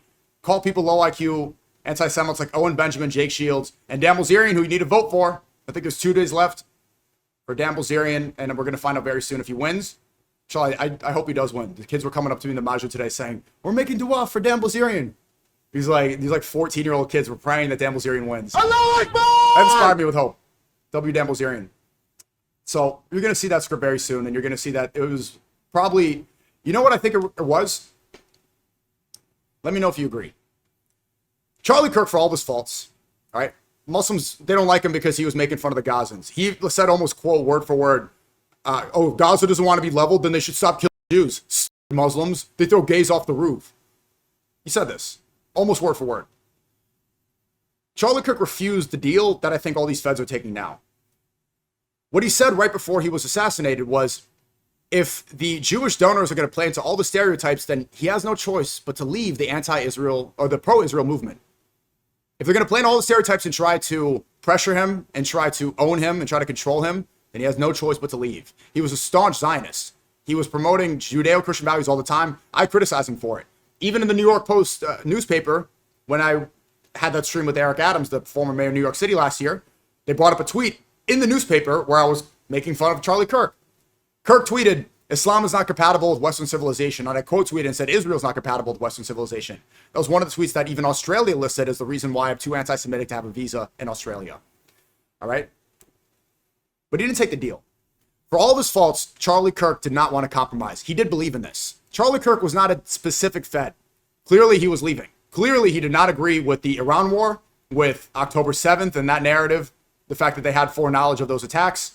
He also knew that Epstein was a Mossad agent, something they don't talk about at all anymore. In fact, the feds, what are they saying? Yeah, this quarter zip's really aura. This is so cool. From Mexico. Yeah, look at my quarter zip and my Deport Sneako t-shirt. I'm not a low IQ anti-Semite. I'm a good little midget Mexican. I'm wearing my quarter zip. Epstein's not a pedophile. He was the coolest guy ever. Kirk was saying, this guy's a Mossad agent. This guy's a pedophile. He's clearly connected with Israel. So he refused that. They had this meeting in the Hamptons, and this is the best evidence that Israel assassinated Kirk, allegedly. There's not hardcore evidence. You're not going to find it. But at the same time, for people to write this off, oh, there's no evidence that Israel killed Kirk. Is there evidence that Israel killed JFK? Is there evidence that Israel, I'm on YouTube, but that attack, what was it, 25 years ago in New York City? You know what's funny? Rabbi Mizrahi, Myron Tate, and Nick are Al-Runing from an Islamic debate. No, Pablo, I mean, all these people, they're going to avoid debating. And that's why they were all hoping, all the feds were on Andrew Wilson's side. Look who's siding with Andrew Wilson right now, right? The public, they agree Candace Owens won. Even PBD, I'm a numbers guy, I'm gay. If we look at the numbers and we crunch the data, as PBD says, Candace Owens won. So almost 60% voted for her. And this is PBD. Ask the UAE freaks how many rocket in Wudu. How many rocket in Wudu? I know the UAE freaks, they're calling me part of the Muslim Brotherhood. Have you seen this? Apparently I'm Muslim Brotherhood. I had to Google it. I didn't know what that was. You hear it, Muslim Brotherhood. Oh, cool. Yeah, a Muslim Brotherhood? Yeah. Apparently it's this organization that was in London, CIA infiltrated. I'm like, what? Muslim Brotherhood in America? What are you talking? Like, when would I have joined this? But they got nothing.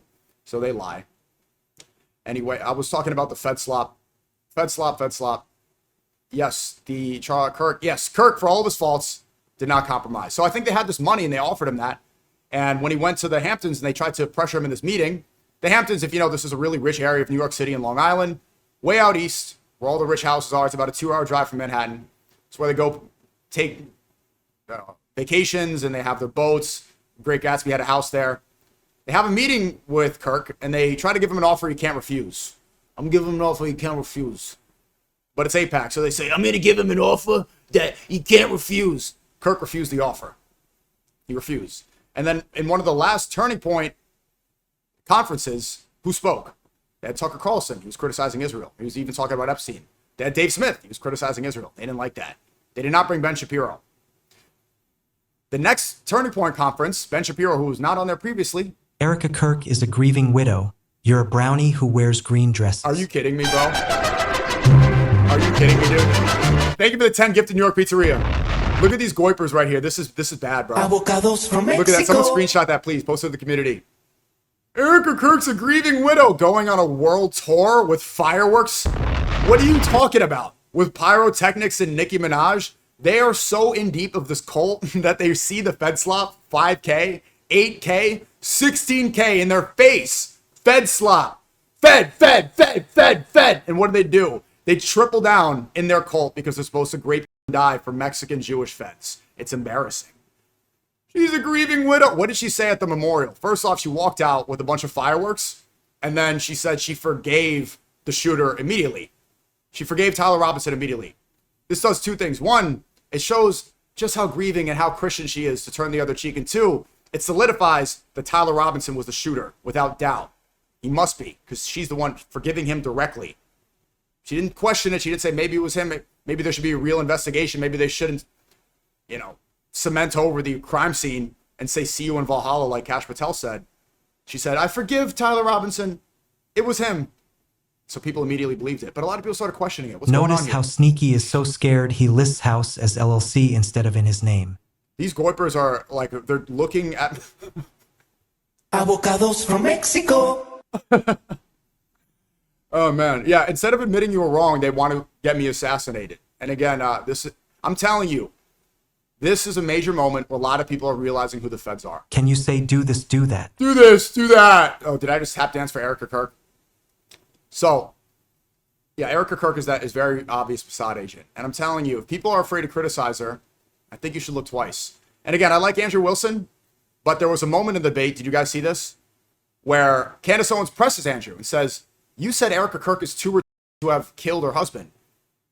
Why did you say this about Erika Kirk? You're saying that I need evidence to come to my conclusions. What evidence did you find to arrive at the conclusion that Erika Kirk is retarded? Sneako's decade-long journey of malcommification. The GOAT. How did you come to the conclusion that Erika Kirk is retarded? And I said, Andrew Wilson's going to say all women are retarded. You know what he says? All women are retarded. A yuck. And you know what I didn't see one Christian say? What about the Mother Mary? Mother Mary. Catholics say, Mother Mary, full of grace, the Lord is with thee. Blessed art thou amongst women. Blessed the fruit of thy womb, Jesus. Holy Mary, Mother of God. So if all women are retarded, according to Andrew Wilson, are you including Mother Mary? Clearly, including your wife, your daughters, your children. All women are retarded. I told you he was going to say that. One, because I heard him say that against Stu Peters when I hosted that debate. And two, this is how he's coping with, unfortunately, I like him, not disrespecting him, but this is his cope with disrespecting Erika Kirk, which in the script, on the dotted line, in the small font and that paperwork for where I think people signed this contract with Turning Point, it says, don't criticize Erika Kirk. Demonize Candace Owens, call her the villain, but Erika Kirk's the good one. She's a grieving widow. It's really normal that she's going on a world tour and not raising her children that just had their father assassinated in broad daylight in a horrific accident, horrific attack. And so he came up with that so he could appeal to the Red Pill crowd. Red Pill's also a psyop, right? They're trying to appeal to incels that hate women and make them feel better about the fact that they can't talk to a girl. So it's either they say, yeah, women are doing push-ups outside Tate's prison. That's the Red Pill. They're doing push-ups outside of Tate's prison and saying, yeah, all women are retarded. The difference is, if a Muslim said all women are retarded, immediately they would get criticism from everyone. No, Mother Mary's not. Are you kidding? Your daughters need to be respected. Our mothers need to be respected. Our sisters need to be protected. Not all women are retarded. But it's inverted. It's unfortunate that you're seeing that, because Andrew Wilson's show is called The Crucible. He has a crucifix in his background and his logo, even though formerly he was saying he was a Freemason, but I'm not going to hold it against him. Somebody representing Christianity like that should not be saying something like this, in my opinion. And I think that Christians should stand up against this stuff, because this is nothing that Jesus taught. It's just wrong. All women are retarded. That's his cope to alleviate himself from the blame of saying that Erika Kirk is to have assassinated Charlie or to be involved. But you look more into her history, her connections, and what she does, it's a lot weirder than people seem to want to admit. I mean, how many girls, how many good Christian cornbread girls are at Trump beauty pageants far before they even met Charlie Kirk? There's just so many weird things. This is Erika Kirk. Crazy Andrew did not know the charges. My favorite part of the debate. I'm gonna get into that. Yeah, that was after. That was pretty conclusive there. Who won? This is Erika Kirk, a Trump beauty pageant girl. This is the representation of conservative Christian values. Apparently, you see the crisis king, skin worshippers seething in the TTS right here. They're trying to position Erika Kirk, who even in beauty pageant interviews is saying that she respects stars. Same girl who met Charlie in Israel. This is weird. This is far before she even met Charlie Kirk. Charlie was going around bragging saying she was a virgin. Does this look like a virgin cornbread girl to you? Does this look like a classic reserved Christian girl? How many girls do you know were bikini pageant girls for Donald Trump? Is it a coincidence that she has all these ties to missile contractors, Israel, the Trump administration, and then randomly she met Charlie Kirk? Or is it more likely that she has connections to intelligence agencies and she's an asset and she's a honeypot and that she's there manipulating a future politician, somebody that is speaking to the youth, debating college students the way most of these grifters in the right wing don't at all. They don't debate. They're afraid of it. Whatever you think. I think this is very, very strange. But you know what they say when you look at this? She's a grieving widow. She's a grieving widow. Grieving. Staring at you, lecturing you about anti-Semitism, grieving. Doesn't make any sense. She's a sex robot. I don't know if I would go that far, but she's flat like a doormat. Don't include this for the school in Gaza, please, bro. Brother! Can you include this in the school? I already wired the money. I just wired over the 50K today. Alhamdulillah, and inshallah, it's going to be successful. You know, what do you say for me for? You don't think I need some money, dude? You know, I run a big operation. I don't take the deal. Okay, it could make a lot more shekels if, you know. Can I have the $50? Can I have 50 bucks? Yeah, bro. I have to pay for. I have a lot of employees, dude. Clippers, editors, cameramen, travel, 2 studios. Look at that, $50. You see those goipers in the TTF that are saying, why is your house listed as an LLC? Like, what? Catboy terrorists who shot up a masjid who are so insane. These school shooter, literal, like, midget catboys are trying to get me assassinated live in front of you. Brother, donate this. Okay, you're right. Yeah, zakat. Okay, but like, you know, can a brother eat? A brother's starving. You know what's funny too? Have you seen people get really upset because I'm wearing a suit and I have glasses? They're like, oh, you know what? You know, I see these people see that every day. Look at Sneako looking at the chat again. He's looking at the chat. Because you know what my Clippers did? I'm not mad about this one, but I went like this. I was making a joke about Black Power, and they screenshotted it and then put it next to a picture of Malcolm X and said, Sneako finishes Malcolm X transformation. I wasn't trying to, I was like smiling in it. You could see I'm making a joke. I was doing a bit about Black Power. I think I was making fun of the Black Hebrew Israelites, and they screenshotted it, and now all the, look at him LARPing his dude, and he's reading the chat This again. is for you for not taking the Hey, deal. $30. Thank you so much. Like, are you mad that I read the chat? Like, why?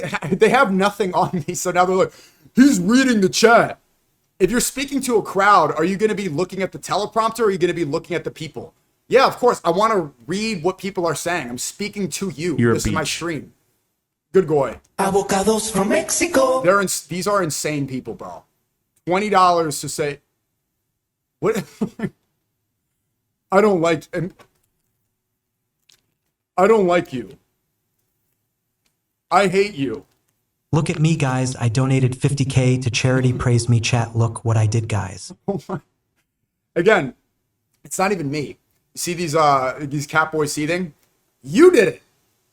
I made $50,000 since, yeah, you don't want to be my friend? You don't want to collab? Let's see how you like.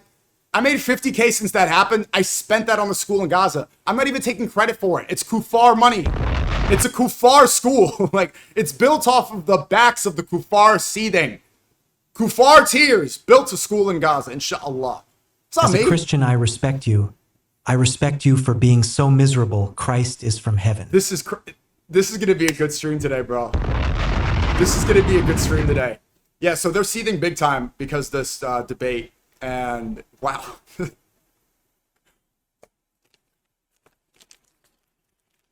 I don't like you. Take this. I hate you. Let's get into the stream. Let's get into the stream. Wait, who else? Other things we're going to cover. What else? Oh, news? Anything coming? What are streams coming up? I can't remember. Oh, Central Asia. I'm still trying to plan that. Jang's coming soon to New York City. I think so. The Jang's in America. And yeah, Shara said, watching this on my lunch break. You believe this? I know, it's crazy. It's crazy. If you're in the stream for the first time, yeah. So, okay. Let me go pin this. YouTube, come on over to Kick. I just pinned it in the chat. Join kick.com/Sneako so I can make more shekels. All right. To make more shekels, it's going to be a good stream. I have a really fire stream planned today. And I want to hop on Omegle again. It was really good yesterday. And we have a lot of IQ maxing to do. I have to learn about some things. I realized some things that I needed more knowledge on. So I'm going to be IQ maxing about the things that I was lacking on yesterday in the debates. Okay, let's get into all this stuff. Good to see you, Long Live Love speech. All right, here's this debate. So Ian Carroll posted this clip. Andrew Wilson's finest moment will be remembered as the time that a woman made him look like a retard 7 times over in front of millions of people. There's no way. Come on. This is the master debater. He sells a debate course. He is a really good... No, Andrew Wilson, I do think, is a really good debater. Strategically. I think he knows really good debate tactics, but why Candace Owens won? She won because she was able to navigate through all the gaslighting debate tactics. I don't even think that Andrew Wilson will deny that he does this. It's very strategic. And a lot of times... Deal, but Steak pays. Your KPPLOL can't make this stuff up. Well, no, you pay me more than Steak most of the time. You pay me more than Kick. Avocados from Mexico. Actually, most of it recently, it's actually been you guys. It's getting there. It's getting there. Soon, like with this amount of seed, it's gonna be head to head. Yeah, Candace Owens. Sneaky. I snake friends. Wear green skirts. Fake my height. List houses LLC. Here, I hate you. I really don't like you. She won because she was able to see through all the gaslighting. Andrew Wilson, towards the end, he kept trying to trap her. He kept trying to belittle her. He kept trying to paint her in a corner and maybe get her to say a statement to call her crazy and a conspiracy theorist. She was able to understand these tactics really well. She knew that the rhetoric and the attacks against her were saying that she's a crazy conspiracy theorist. And so Andrew Wilson was trying to paint her as one. Oh, exploding microphone. Where did you get this evidence? Do you really know about the case? You said this about Erika. Do you really think this happened? Are you this insane? Are you a low IQ anti-Semite? And she was able to bob and weave all of it. She had a Philly shell dancing around. And she called out the debate tactics to his face. I haven't seen him get... I don't want to say exposed to be too mean, but I haven't seen somebody figure him out that quickly. Yeah, I'm fine with closings if you want to do closings. Well, I also would just, if I may ask a question, which one of the charges against, or all of them, do you think Tyler Robinson is guilty of? The specific charge?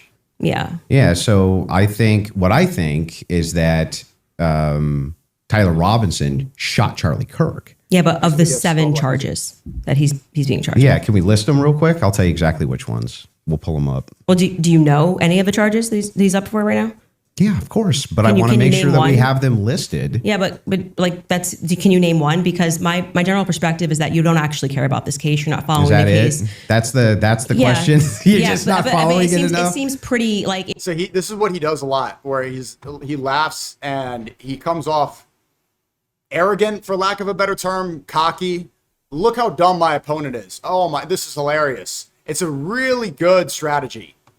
Candace didn't fall for it. You're just not following it enough. It seems pretty, like, if you're going to engage and you're going to say the evidence is overwhelming that Tyler Robinson is guilty, I just think that you should, like, right. Can you tell me one Then let's do the counter. You can really, no, this is a great gotcha. No. You just got to ask me, play clips out of context, put me in the hot seat. So please just answer the question. This is fair. Name all 7 since you've been following the case.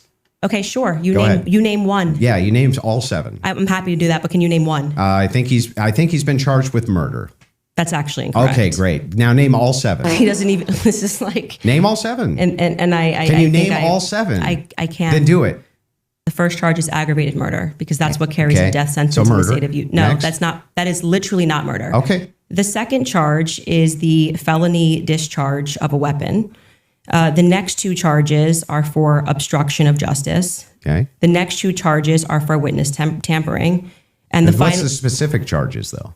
that is them. Obstruction of justice, Both of obstruction those- of justice, witness tampering, witness tampering. Okay, and there's no other specifics to them. Well, I can tell you why he's being No, charged. no, with no. it. Just the charges, and then 7. Yeah, see, the bad thing is when you try to be an a-hole and it doesn't work. What's the 7th? The last charge is violence in front of a minor. Okay, got it. I think your team would like to pull up the 7 charges that he just. Pull up the clip of the ad. Oh, wait, hold on. I know you're doing debate, but can you pull up my ad? Scan the QR code and go to Connect and pay $50K to learn about business, okay? Asked you about. If Sure. you guys want to pull that up, just to Pull that confirm. for Aggravated the- murder, felony discharge of a firearm, obstruction of obstruction. What annoyed me too about his moderation, he looks like an iPad kid and he's manspreading annoyingly wide. What is the point of his iPad if he can't pull up the clip himself?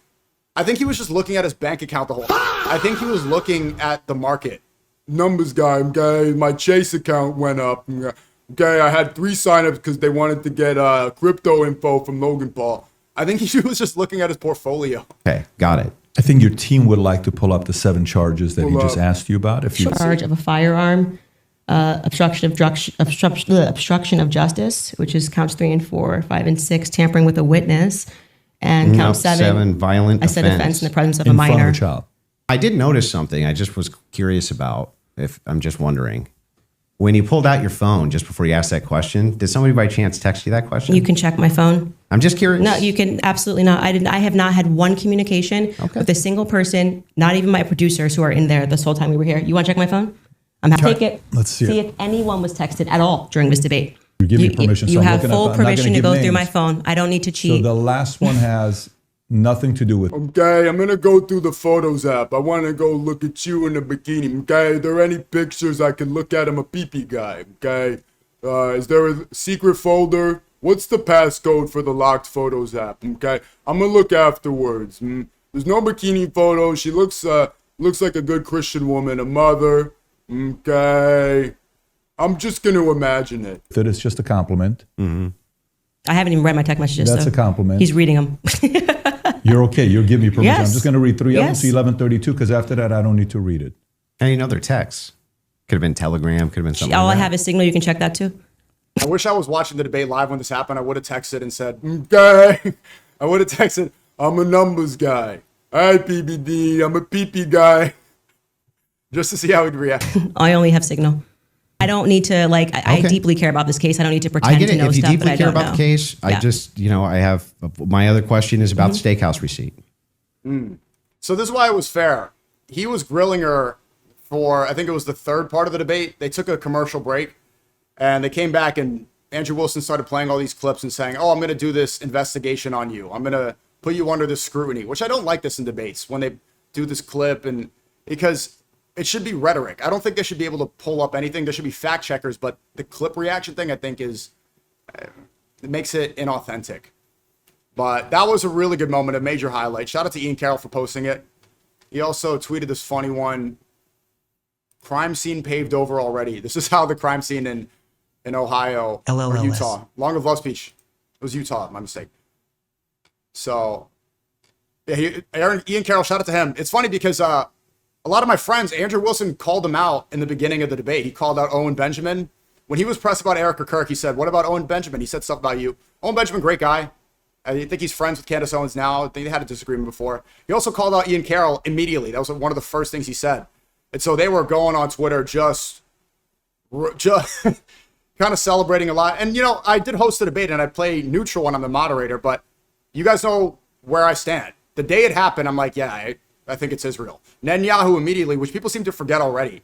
Why did the foreign leader of the state in the Middle East, why did this war criminal, right after Charlie Kirk's assassinated, post a video and say, regulated?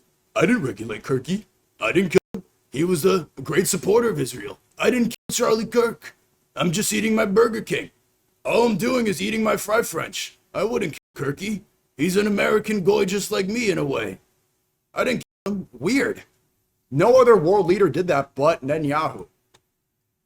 So he quote tweeted this. This is my favorite moment from the debate earlier. I don't know if you guys saw it, but do you think she's complicit in? Yeah, so when I say Erika's Wait, complicit, why that's my mock opinion. PBD? When you Oh, wait, he's the one who exposed you for playing the song. El Sneaky. There's so many things that I could get to with this TTS, as if he exposed you for playing a song. 1, it was on a live stream. 2, I didn't play it. 3, who cares? I'll play it if I want to, again, right now. 4, are you a Mossad agent? 5, do you think that playing a song is a bad thing? 6, PBD is clearly an Israel shill. He platformed Netanyahu and gave a softball interview. 7, all of he does is spread lies about Muslims. 8, I'm a numbers guy. What do you... the seed is insane from this debate. Do you think she's complicit in? Yeah, so when I say Erika's complicit, that's my opinion. When you tweeted Erika's to her husband, would you like to explain how you developed your evidence, your positive evidence for the fact that Erika was... He's going to say all women are... Yeah, sure. So I just think all women are... Oh, so you're allowed to just say stuff. Who knew? So, and what... I know the script. I know the script. I know how it works. I know the Kafir mind. I know how they think. I know the skin worshippers. I know what they believe in. I know why they think what they think and say what they say. I'm a PP I'm guy. a PP guy. Okay? Think about this. Okay, Langford Girth. And by the way, and what dramatically transformed... Do you think she's complicit in? Yeah, Ian Carroll tweeted, he said, lol, Sneako has got another golden clip under his belt. Shout out to Ian Carroll, a real one. He was laughing hard. I think that was a major highlight of the debate. What are they posting here? Oh, here's real footage. This is a vlog of Andrew Wilson leaving.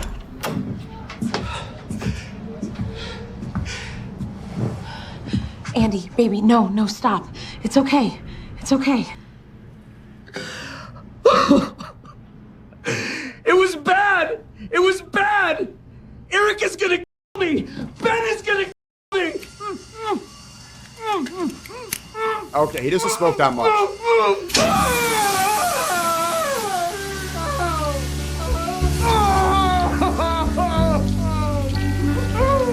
You know, it's funny. What's her name? Rachel. She tweeted, I think, saying deport Sneako not too long ago when Elon started that slop.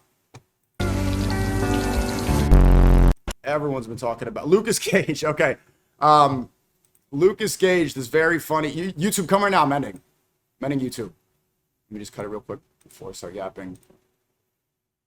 Lucas Gage, I think he took the deal, bro. Too bad. Because it's funny, I streamed with Lucas the night Charlie Kirk was, well, that night. I went on live and I spoke to Myron. It's weird. I mean, Myron never said Israel killed Charlie Kirk. He plays the song every single time, but I don't think he believes that Israel killed Charlie Kirk. I don't think he took the deal, but I'm confused about that one. I'm wondering why he doesn't think that, if it's every single time.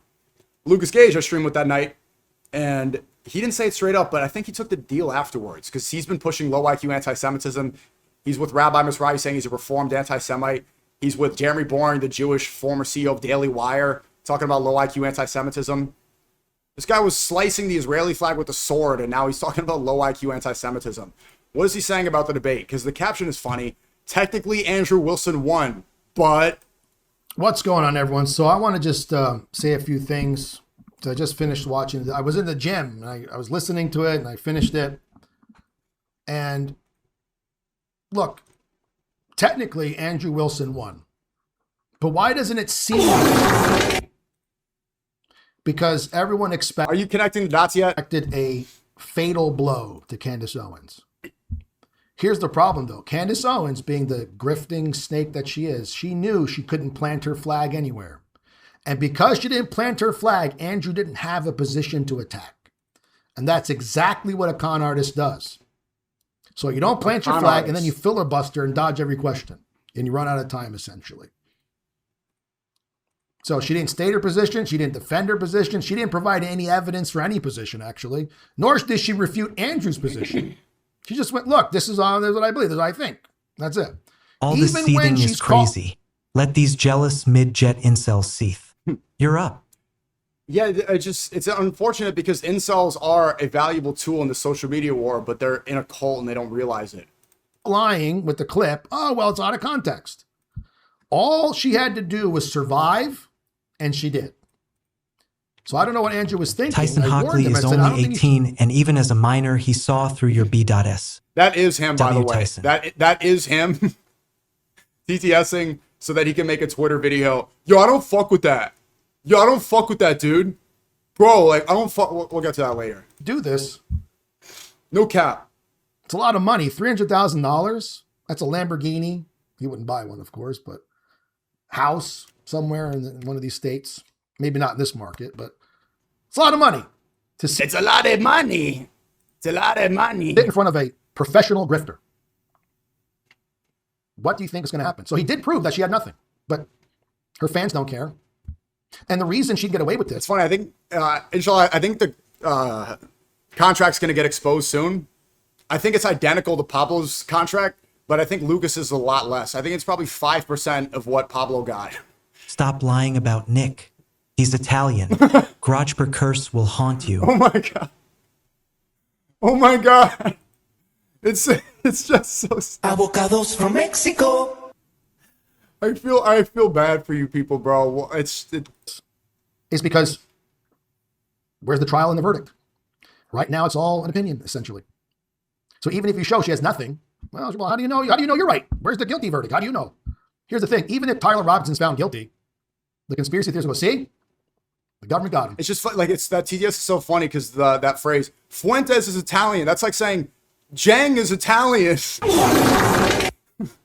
Gutierrez is German.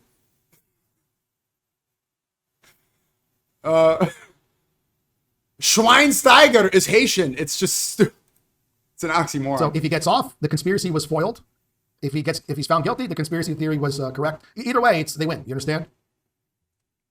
So I don't know what he was thinking. Like maybe if I expose the world that she's full of it, well, who's going to agree with you? Everyone already knows she's full of it. None of her fans are going to leave her. That's the sad part. So I just watched a clip with him with Crowder saying, "Look, I hope this snowballs." Man, it looks like he's just take the loss with some grace, bro. Does this look like the face of a victor? I don't know. I don't know if it's going to. Listen, I've exposed many grifters in the last year and a half. Every single one of them still going. Even ones who stole money from their followers with crypto scams, still going. Selling bunk supplements, still going. In casinos, promoting it, still going. Lying about their religion, still going. Lying about their marriage, still going. Every person I expose is still going. Smallest violin. So exposing Candace having nothing, I know. she's still going to get going. This really is the worst. So I Andrew already won passed technically, you but from when you were 18, bum. I already call you out to a boxing match. Is this?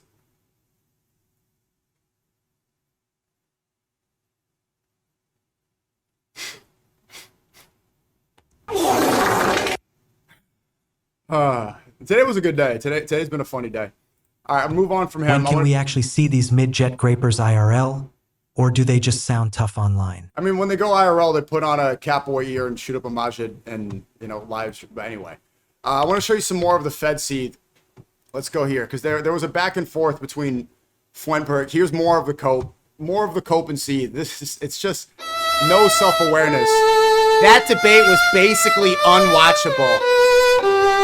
But what is truly striking is how Charlie Kirk has become a background character in the endless soap opera about his own murder. The story now revolves around the raging narcissist Candace Owens and the mass psychosis she has induced. Mass psychosis. Do you see all these Fed slop words? So now people that are questioning the narrative with Charlie Kirk's assassination are under mass psychosis. But so many don't fall into this category. I have proof. I streamed it live right after Charlie Kirk was assassinated and gave my take that has not changed. It's almost a year ago to this day. Candace responds. Apparently she's the narcissist. Also, Candace Owens.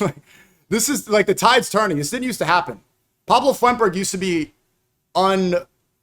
he was unable to be ratioed, right? Because his army of capo incels are in group chats and Telegram chats to go bot the tweets and go spam up the likes because they're supposed to die for their catboy leader, okay? Avocados from Mexico. But the tide is turning. Candace Owens, not only did she take $300,000 from her living room crushing a debate, but she got the ratio here. It's just so rich seeing Pablo Fuentes. Zerka height mogs you. You're 6 foot and a half. Zerka is 6 foot 5. Oh my God, bro. Oh my God. Okay, dude. Okay. The raging narcissist. It's just hearing. It's really like the lack of self-awareness. Clearly you don't have people around you that can give you proper advice or tell you when you sound retarded. Clearly you're just speaking to people in your 100-month group chat where it's getting exposed that you're a Fed for ratting people out to get Tim Pool approval. He has no, for him to say raging narcissist is just, come on, bro. They don't obey my edicts. They need to die for me. Candace is a raging narcissist. She responds. She says, in other words, you publicly said you were backing Andrew Wilson and are now coping with the fact that he lost badly. Oof. I'd say it's for certainty a win that you pocketed another $300,000 plus AdSense money before Tyler Robinson is for certainly going to be found guilty and hopefully executed. Hopefully he's going to be You remember when Pablo Fuentberg was against the death penalty last Christmas? Avocados from Mexico. I don't think the death penalty is moral. And now he wants this guy to be executed before the trial. A fitting end to the most successful political grift of all time besides Trump. They mix the truth with falsehood. Sharpies, what is this? Is this real? Grok, did they continue on? How did Candace, did she respond again? Yeah, she says, just admit you picked the wrong horse. Don't spike your ball and go home. Well, it's not like he picked. It's that he probably took a deal and he just has no choice. What exactly is the argument that you thought you won? I think the first hour was debating the definition of the word inference and overwhelming. Complete waste of time, but of course, because you are the center of attention and made money, that's the win condition for you. All right, well, she's debating and you're not. You're afraid you're running away and you want an echo chamber to go farm your cat boys for TTS money. Yeah, the beginning of the debate was a lot of semantics, but towards the end, it became clear that she knows a lot more about the case than Andrew Wilson. She's been doing the research. She knows the charges. She has reasons for her conclusions. She is giving reasons why she does not believe the mainstream Tyler Robinson narrative. I think a great point she made even in the first hour was about the 30-06 and the fingerprints, the degraded fingerprints on the rifle and how it was possibly a patsy because there were fingerprints that were more present than Tyler Robinson's. She made a lot of really good points. Well, he's grifting Muslims. A year ago, you needed the left and the Muslims for that matter, because the Muslims, they're a huge community too, and let's just very not. loyal. Yeah, and not only that, but they're extremely Sneako, numerous online. What's the best pizza spot for you in NY? I like Champion Pizza and Joe's Pizza. And I don't think it is. I don't think it's wrong to say that, like, if you're shitting on Israel, you're getting a huge engagement boost from the Muslim world, not just nationally, not here, but internationally They've too. been Jew-pilled forever. Yeah, so if you are in 24 and 25 criticizing Israel, and I was very conscious and cognizant of this. I remember saying things in a certain way that would appeal to liberals and appeal to Muslims because then they boost the content. And it's like, look, if you're a Fed, silence Fed. Well, I'm sneaky. I Go to said Turning women are Point. flowers for attention. I played song for attention. Run to Erika Kirk, your boss. You're owned by Mossad. You're a Fed. You took a deal. You took the contract. You sold your soul. Quiet, Fed. Shoo! You're subversive. You sold out. You're nothing. You're an avocado from Mexico.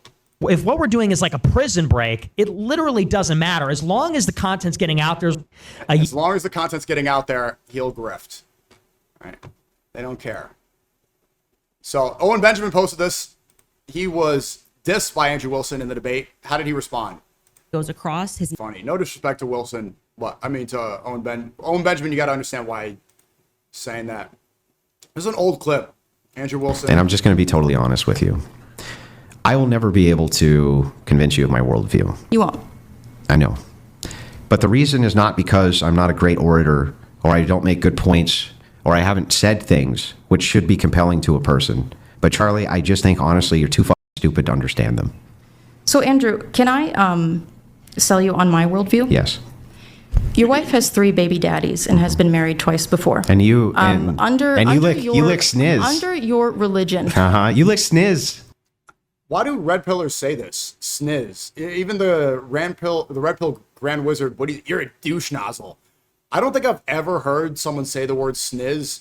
Maybe like in an 80s movie.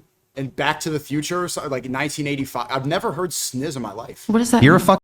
Don't talk shit about my wife, you stupid bitch. Shut your fucking mouth. Shut your stupid bitch mouth. Your wife with the 3 baby What did I daddies? just say? Wife with the 3 Sorry, baby I'm sorry, daddies? Dyke. Is she morally inconsequential in comparison to your ditch licking?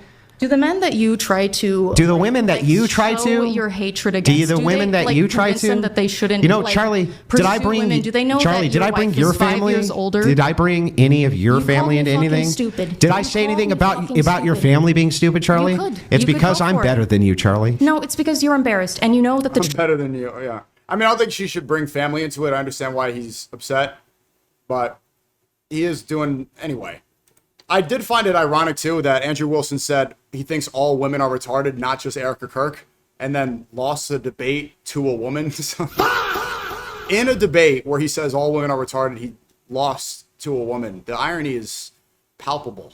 traditional values that you try to sell people on are bullshit because Let's you go are not through a it. traditional man. Chuck, let's go through it. You are not a traditional Let's man. go through it. But I wouldn't, Chuck, because I'm a better person than you. Oh, well, you wouldn't be able to because all of my family members are Prophet better people Clavicular than you. just went live.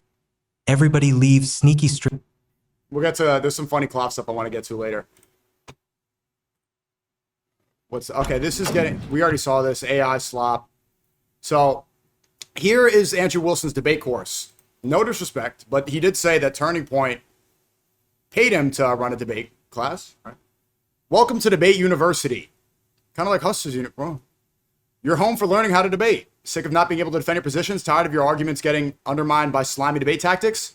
With our debate courses, you'll learn everything you need to know in order to dominate any argument or informal debate. Presented by Andrew Wilson of The Crucible. Verbal Combat. $250 course? Wow. Thanks for the 5 subs. Tinkerbells, thank you so much. Tinkerbells. Tinkerbells. Shout out Ian Carroll, the GOAT. Major respect to him, doing great journalism. I hate the slant. That's why also, a love speech. All the people sliding on X, you guys are doing a great job. You know, we've been sliding a lot more than we have before. It's good. The Clippers are great. Slide for Candace Owens 1. This is my request. Not a demand, but Candace Owens doing great work, great investigative journalism, and she is a true seeker of truth. She's not a fed, she's not compromised. Stop saying no disrespect before disrespecting someone's sneaky little snake be a man. Why are you that? I mean, at the same, like Andrew Wilson's wife is calling for my deportation, if I'm not mistaken. Talk about Muslims and, I mean, even in the, anyway, I'm not going to get into that. Overall, I do like Andrew as a person, but he lost. Thanks for the sub. Yeah, so slide for Candace Owens in the timeline against the slander. That's my request. And also Ian Carroll. Ian Carroll is love speech certified. Ian Carroll is on the side of truth.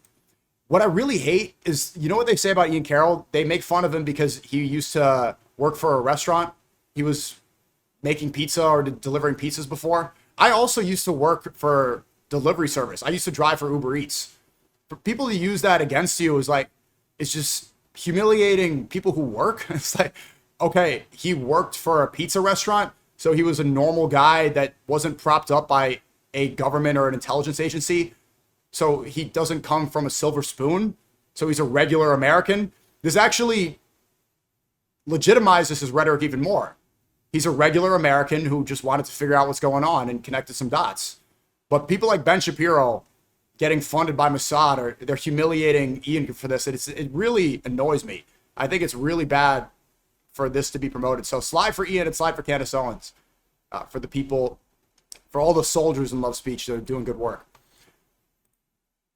I'm a numbers guy. So PBD put out a poll.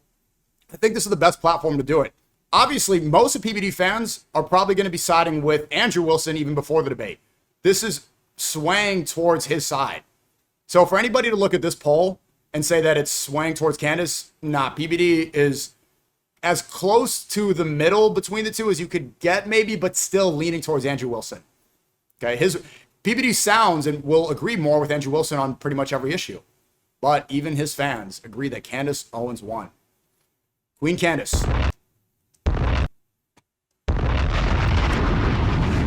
It's funny. I mean, like they say that, like, I'm higher IQ than you, but you're in my chat and you don't stream and you're never going to do anything. So what did he get exposed for? Charlie responded with this. Okay, great. Remind them that they are there Every for day one it's Nick person's Tate, Nick security Tate, Nick only. Tate. but we're the ones seeing LOL. Because I'm somewhat worried the left is trying to kill me. So yeah, apparently this is a new text message that he revealed. Well, I'm going to play one more time, right? And here, I'll break it down. What I think happened, Turning Point got upset because there are text messages where Kirk is saying that he has no choice but to leave the pro-Israel Imagine cause. as a man you are idle is Catboy who despises you and promotes Sophie to keep you distracted. Clavicular's the prophet. So I think that Turning Point fabricated these text messages to combat the messages where Kirk is saying that he has no choice but to leave the pro-Israel cause and that the Jewish donors play into all the stereotypes. Let's see if this text message is real, though. Charlie responded with this. Okay, great. Remind them that they are there for one person's security only. Because I'm somewhat worried the left is trying to kill me. The left. It's the left. The Matrix is the left. The left wants to kill you. The left was laughing. The left is going to kill you. Frick, I should have kept this in here. Alex Jones also was pushing the same Fed slop. Can't believe I just remembered it now. Flip flop, flip flop, flip flop, flip flop, flip flop, flip flop, flip flop, flip flop, flip flop. Okay, so his name is Free Tate. Why don't you spend that money on freeing Tate? Okay. Where is it? Alex Jones is also a Fed, allegedly, in my opinion. So Alex Jones tweets, oh, I got the ratio. We may never know the truth about what really happened to Charlie Kirk, but we do know that the left called for his death and celebrated it. The left. Yeah, well, he declared war on Muslims, like, in the debate. I said, notice how every Fed is desperately trying to make this about the left. That's the objective. The objective of this Fed slop is to keep you in this political binary system.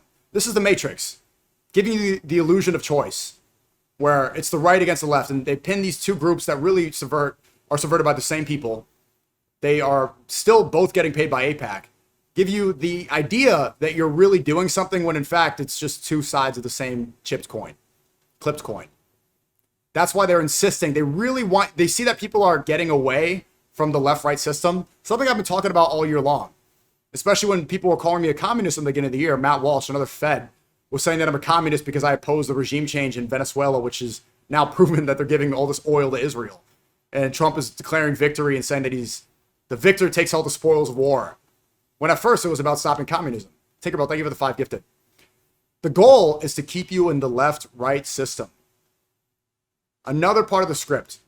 This is why you're not going to see Alex Jones call out the fact that Erika Kirk is really a Mossad agent, allegedly. You're not going to see Pablo talk about how weird Erika is. You're not going to see Lucas Gage criticize her.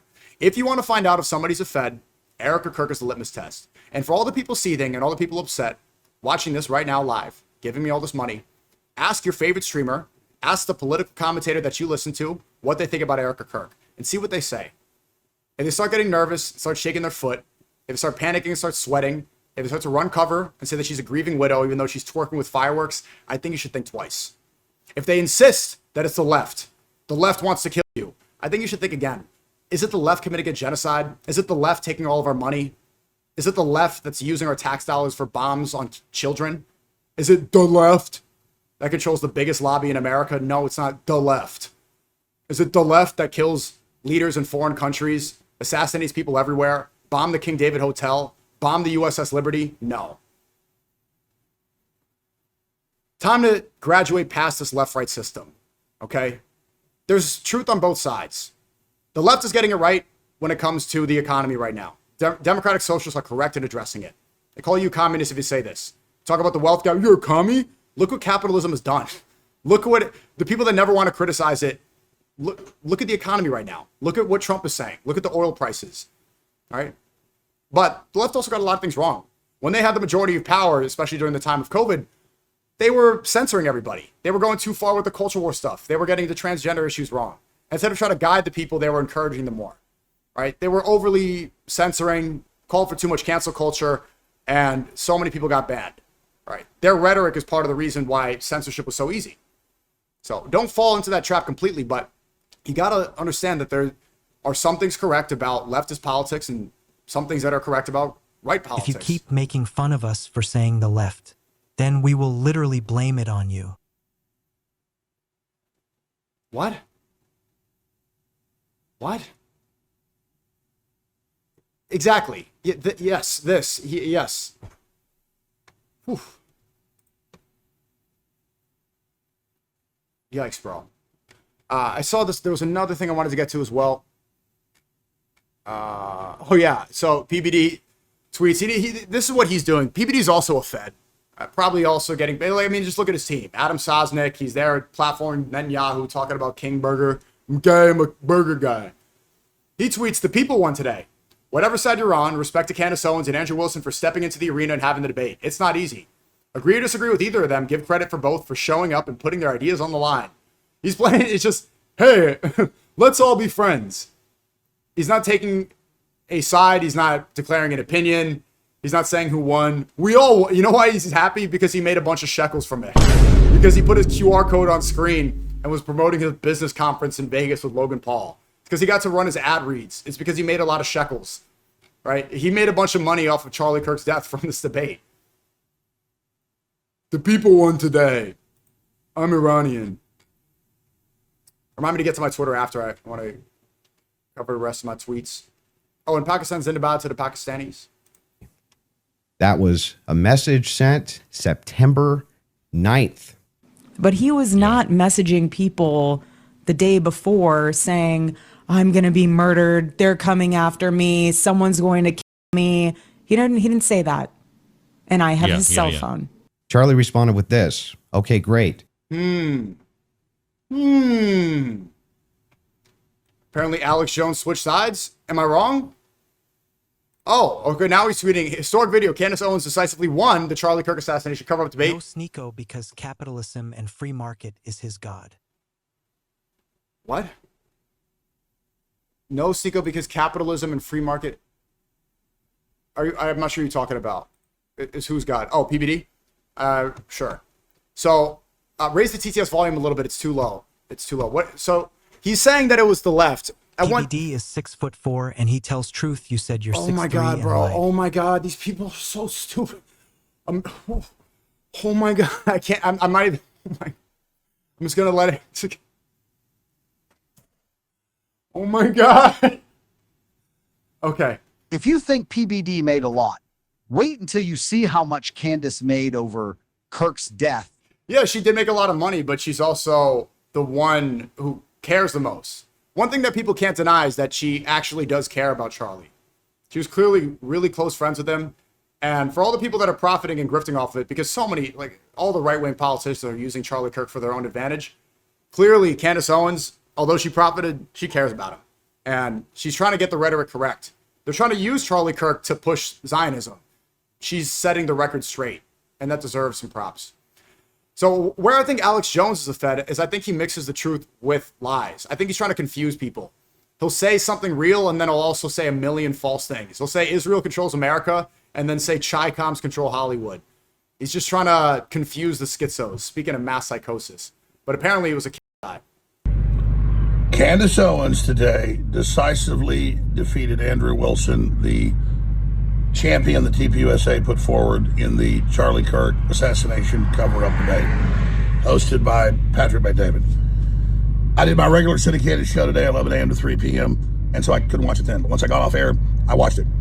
And Chi-Coms killed Charlie Kirk. It was an agent. It was a fake shooting. She slaughtered him. Absolutely slaughtered him. Now, I've seen Wilson before, and he's debated my son. I saw him on Rogan, was familiar with him. And I've seen his tactics. A lot of his appeal to emotion. He just acts confident. That's what he does. And a lot of times he's debating a topic where he's on the right side, so he wins the debate because he's in the right. But she destroyed him. And I'm going to post right here with this same post here at Rolling Shows on X, the most defining moment where he got annihilated. She says, hey, name me the charges against the supposed assassin of Charlie Kirk. And according to Sneaky, everyone is she a then, Fed. in the order of the charges listed, it's you, Brownie, you're the problem. According to everyone is a Fed. No, oh my God, bro. Oh my God. You guys are so dumb. I have to respond to all these retards every 5 seconds. Okay, raise the TTS volume a little bit. I said it like 5 times. It's too low. Second, no, I give credit to people in the stream. I said a million times. People like Dan Bilzerian are doing great work.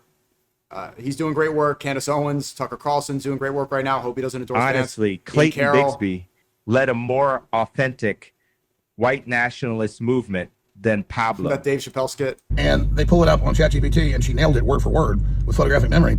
And he says, oh, you were using your phone, I think. You're on your phone. And she reaches over in her purse and pulls it out and gives it to Patrick David, and there were no text about it to her. So she destroyed him right there. Look, folks, I'm going to explain the keys here. They claim Tyler Robinson got on the roof, made this shot, put a 30-06 together, put a telescopic scope on it. That anybody that knows telescopic scopes know, you put them on, even they were cited before. So Alex is saying that you won. I think his contract is different. I don't think it's going to reveal the same script that you'll see from Lucas or Pablo. His is just trying to confuse, but I think he posted the same question. You're just not. This is the same one about the 7 charges that Andrew did not know. All right. The shot. Alex Jones declares victory. Interesting. Sneako needs to be deported. I think they ought to have the citizenship stripped, even if he is a citizen. All right, I know what the entire comment section is going to look like if I don't address this, so I'll start. I'm outside every day. All these people putting threats and everything. I'm live every day outside. At face to face, you're not going to do anything, right? It's like they can't do what I do. You're not outside for real. They're afraid to go outside because they all need to hide behind anonymous accounts because they are decrepit looking weirdos, bro. And they all know it.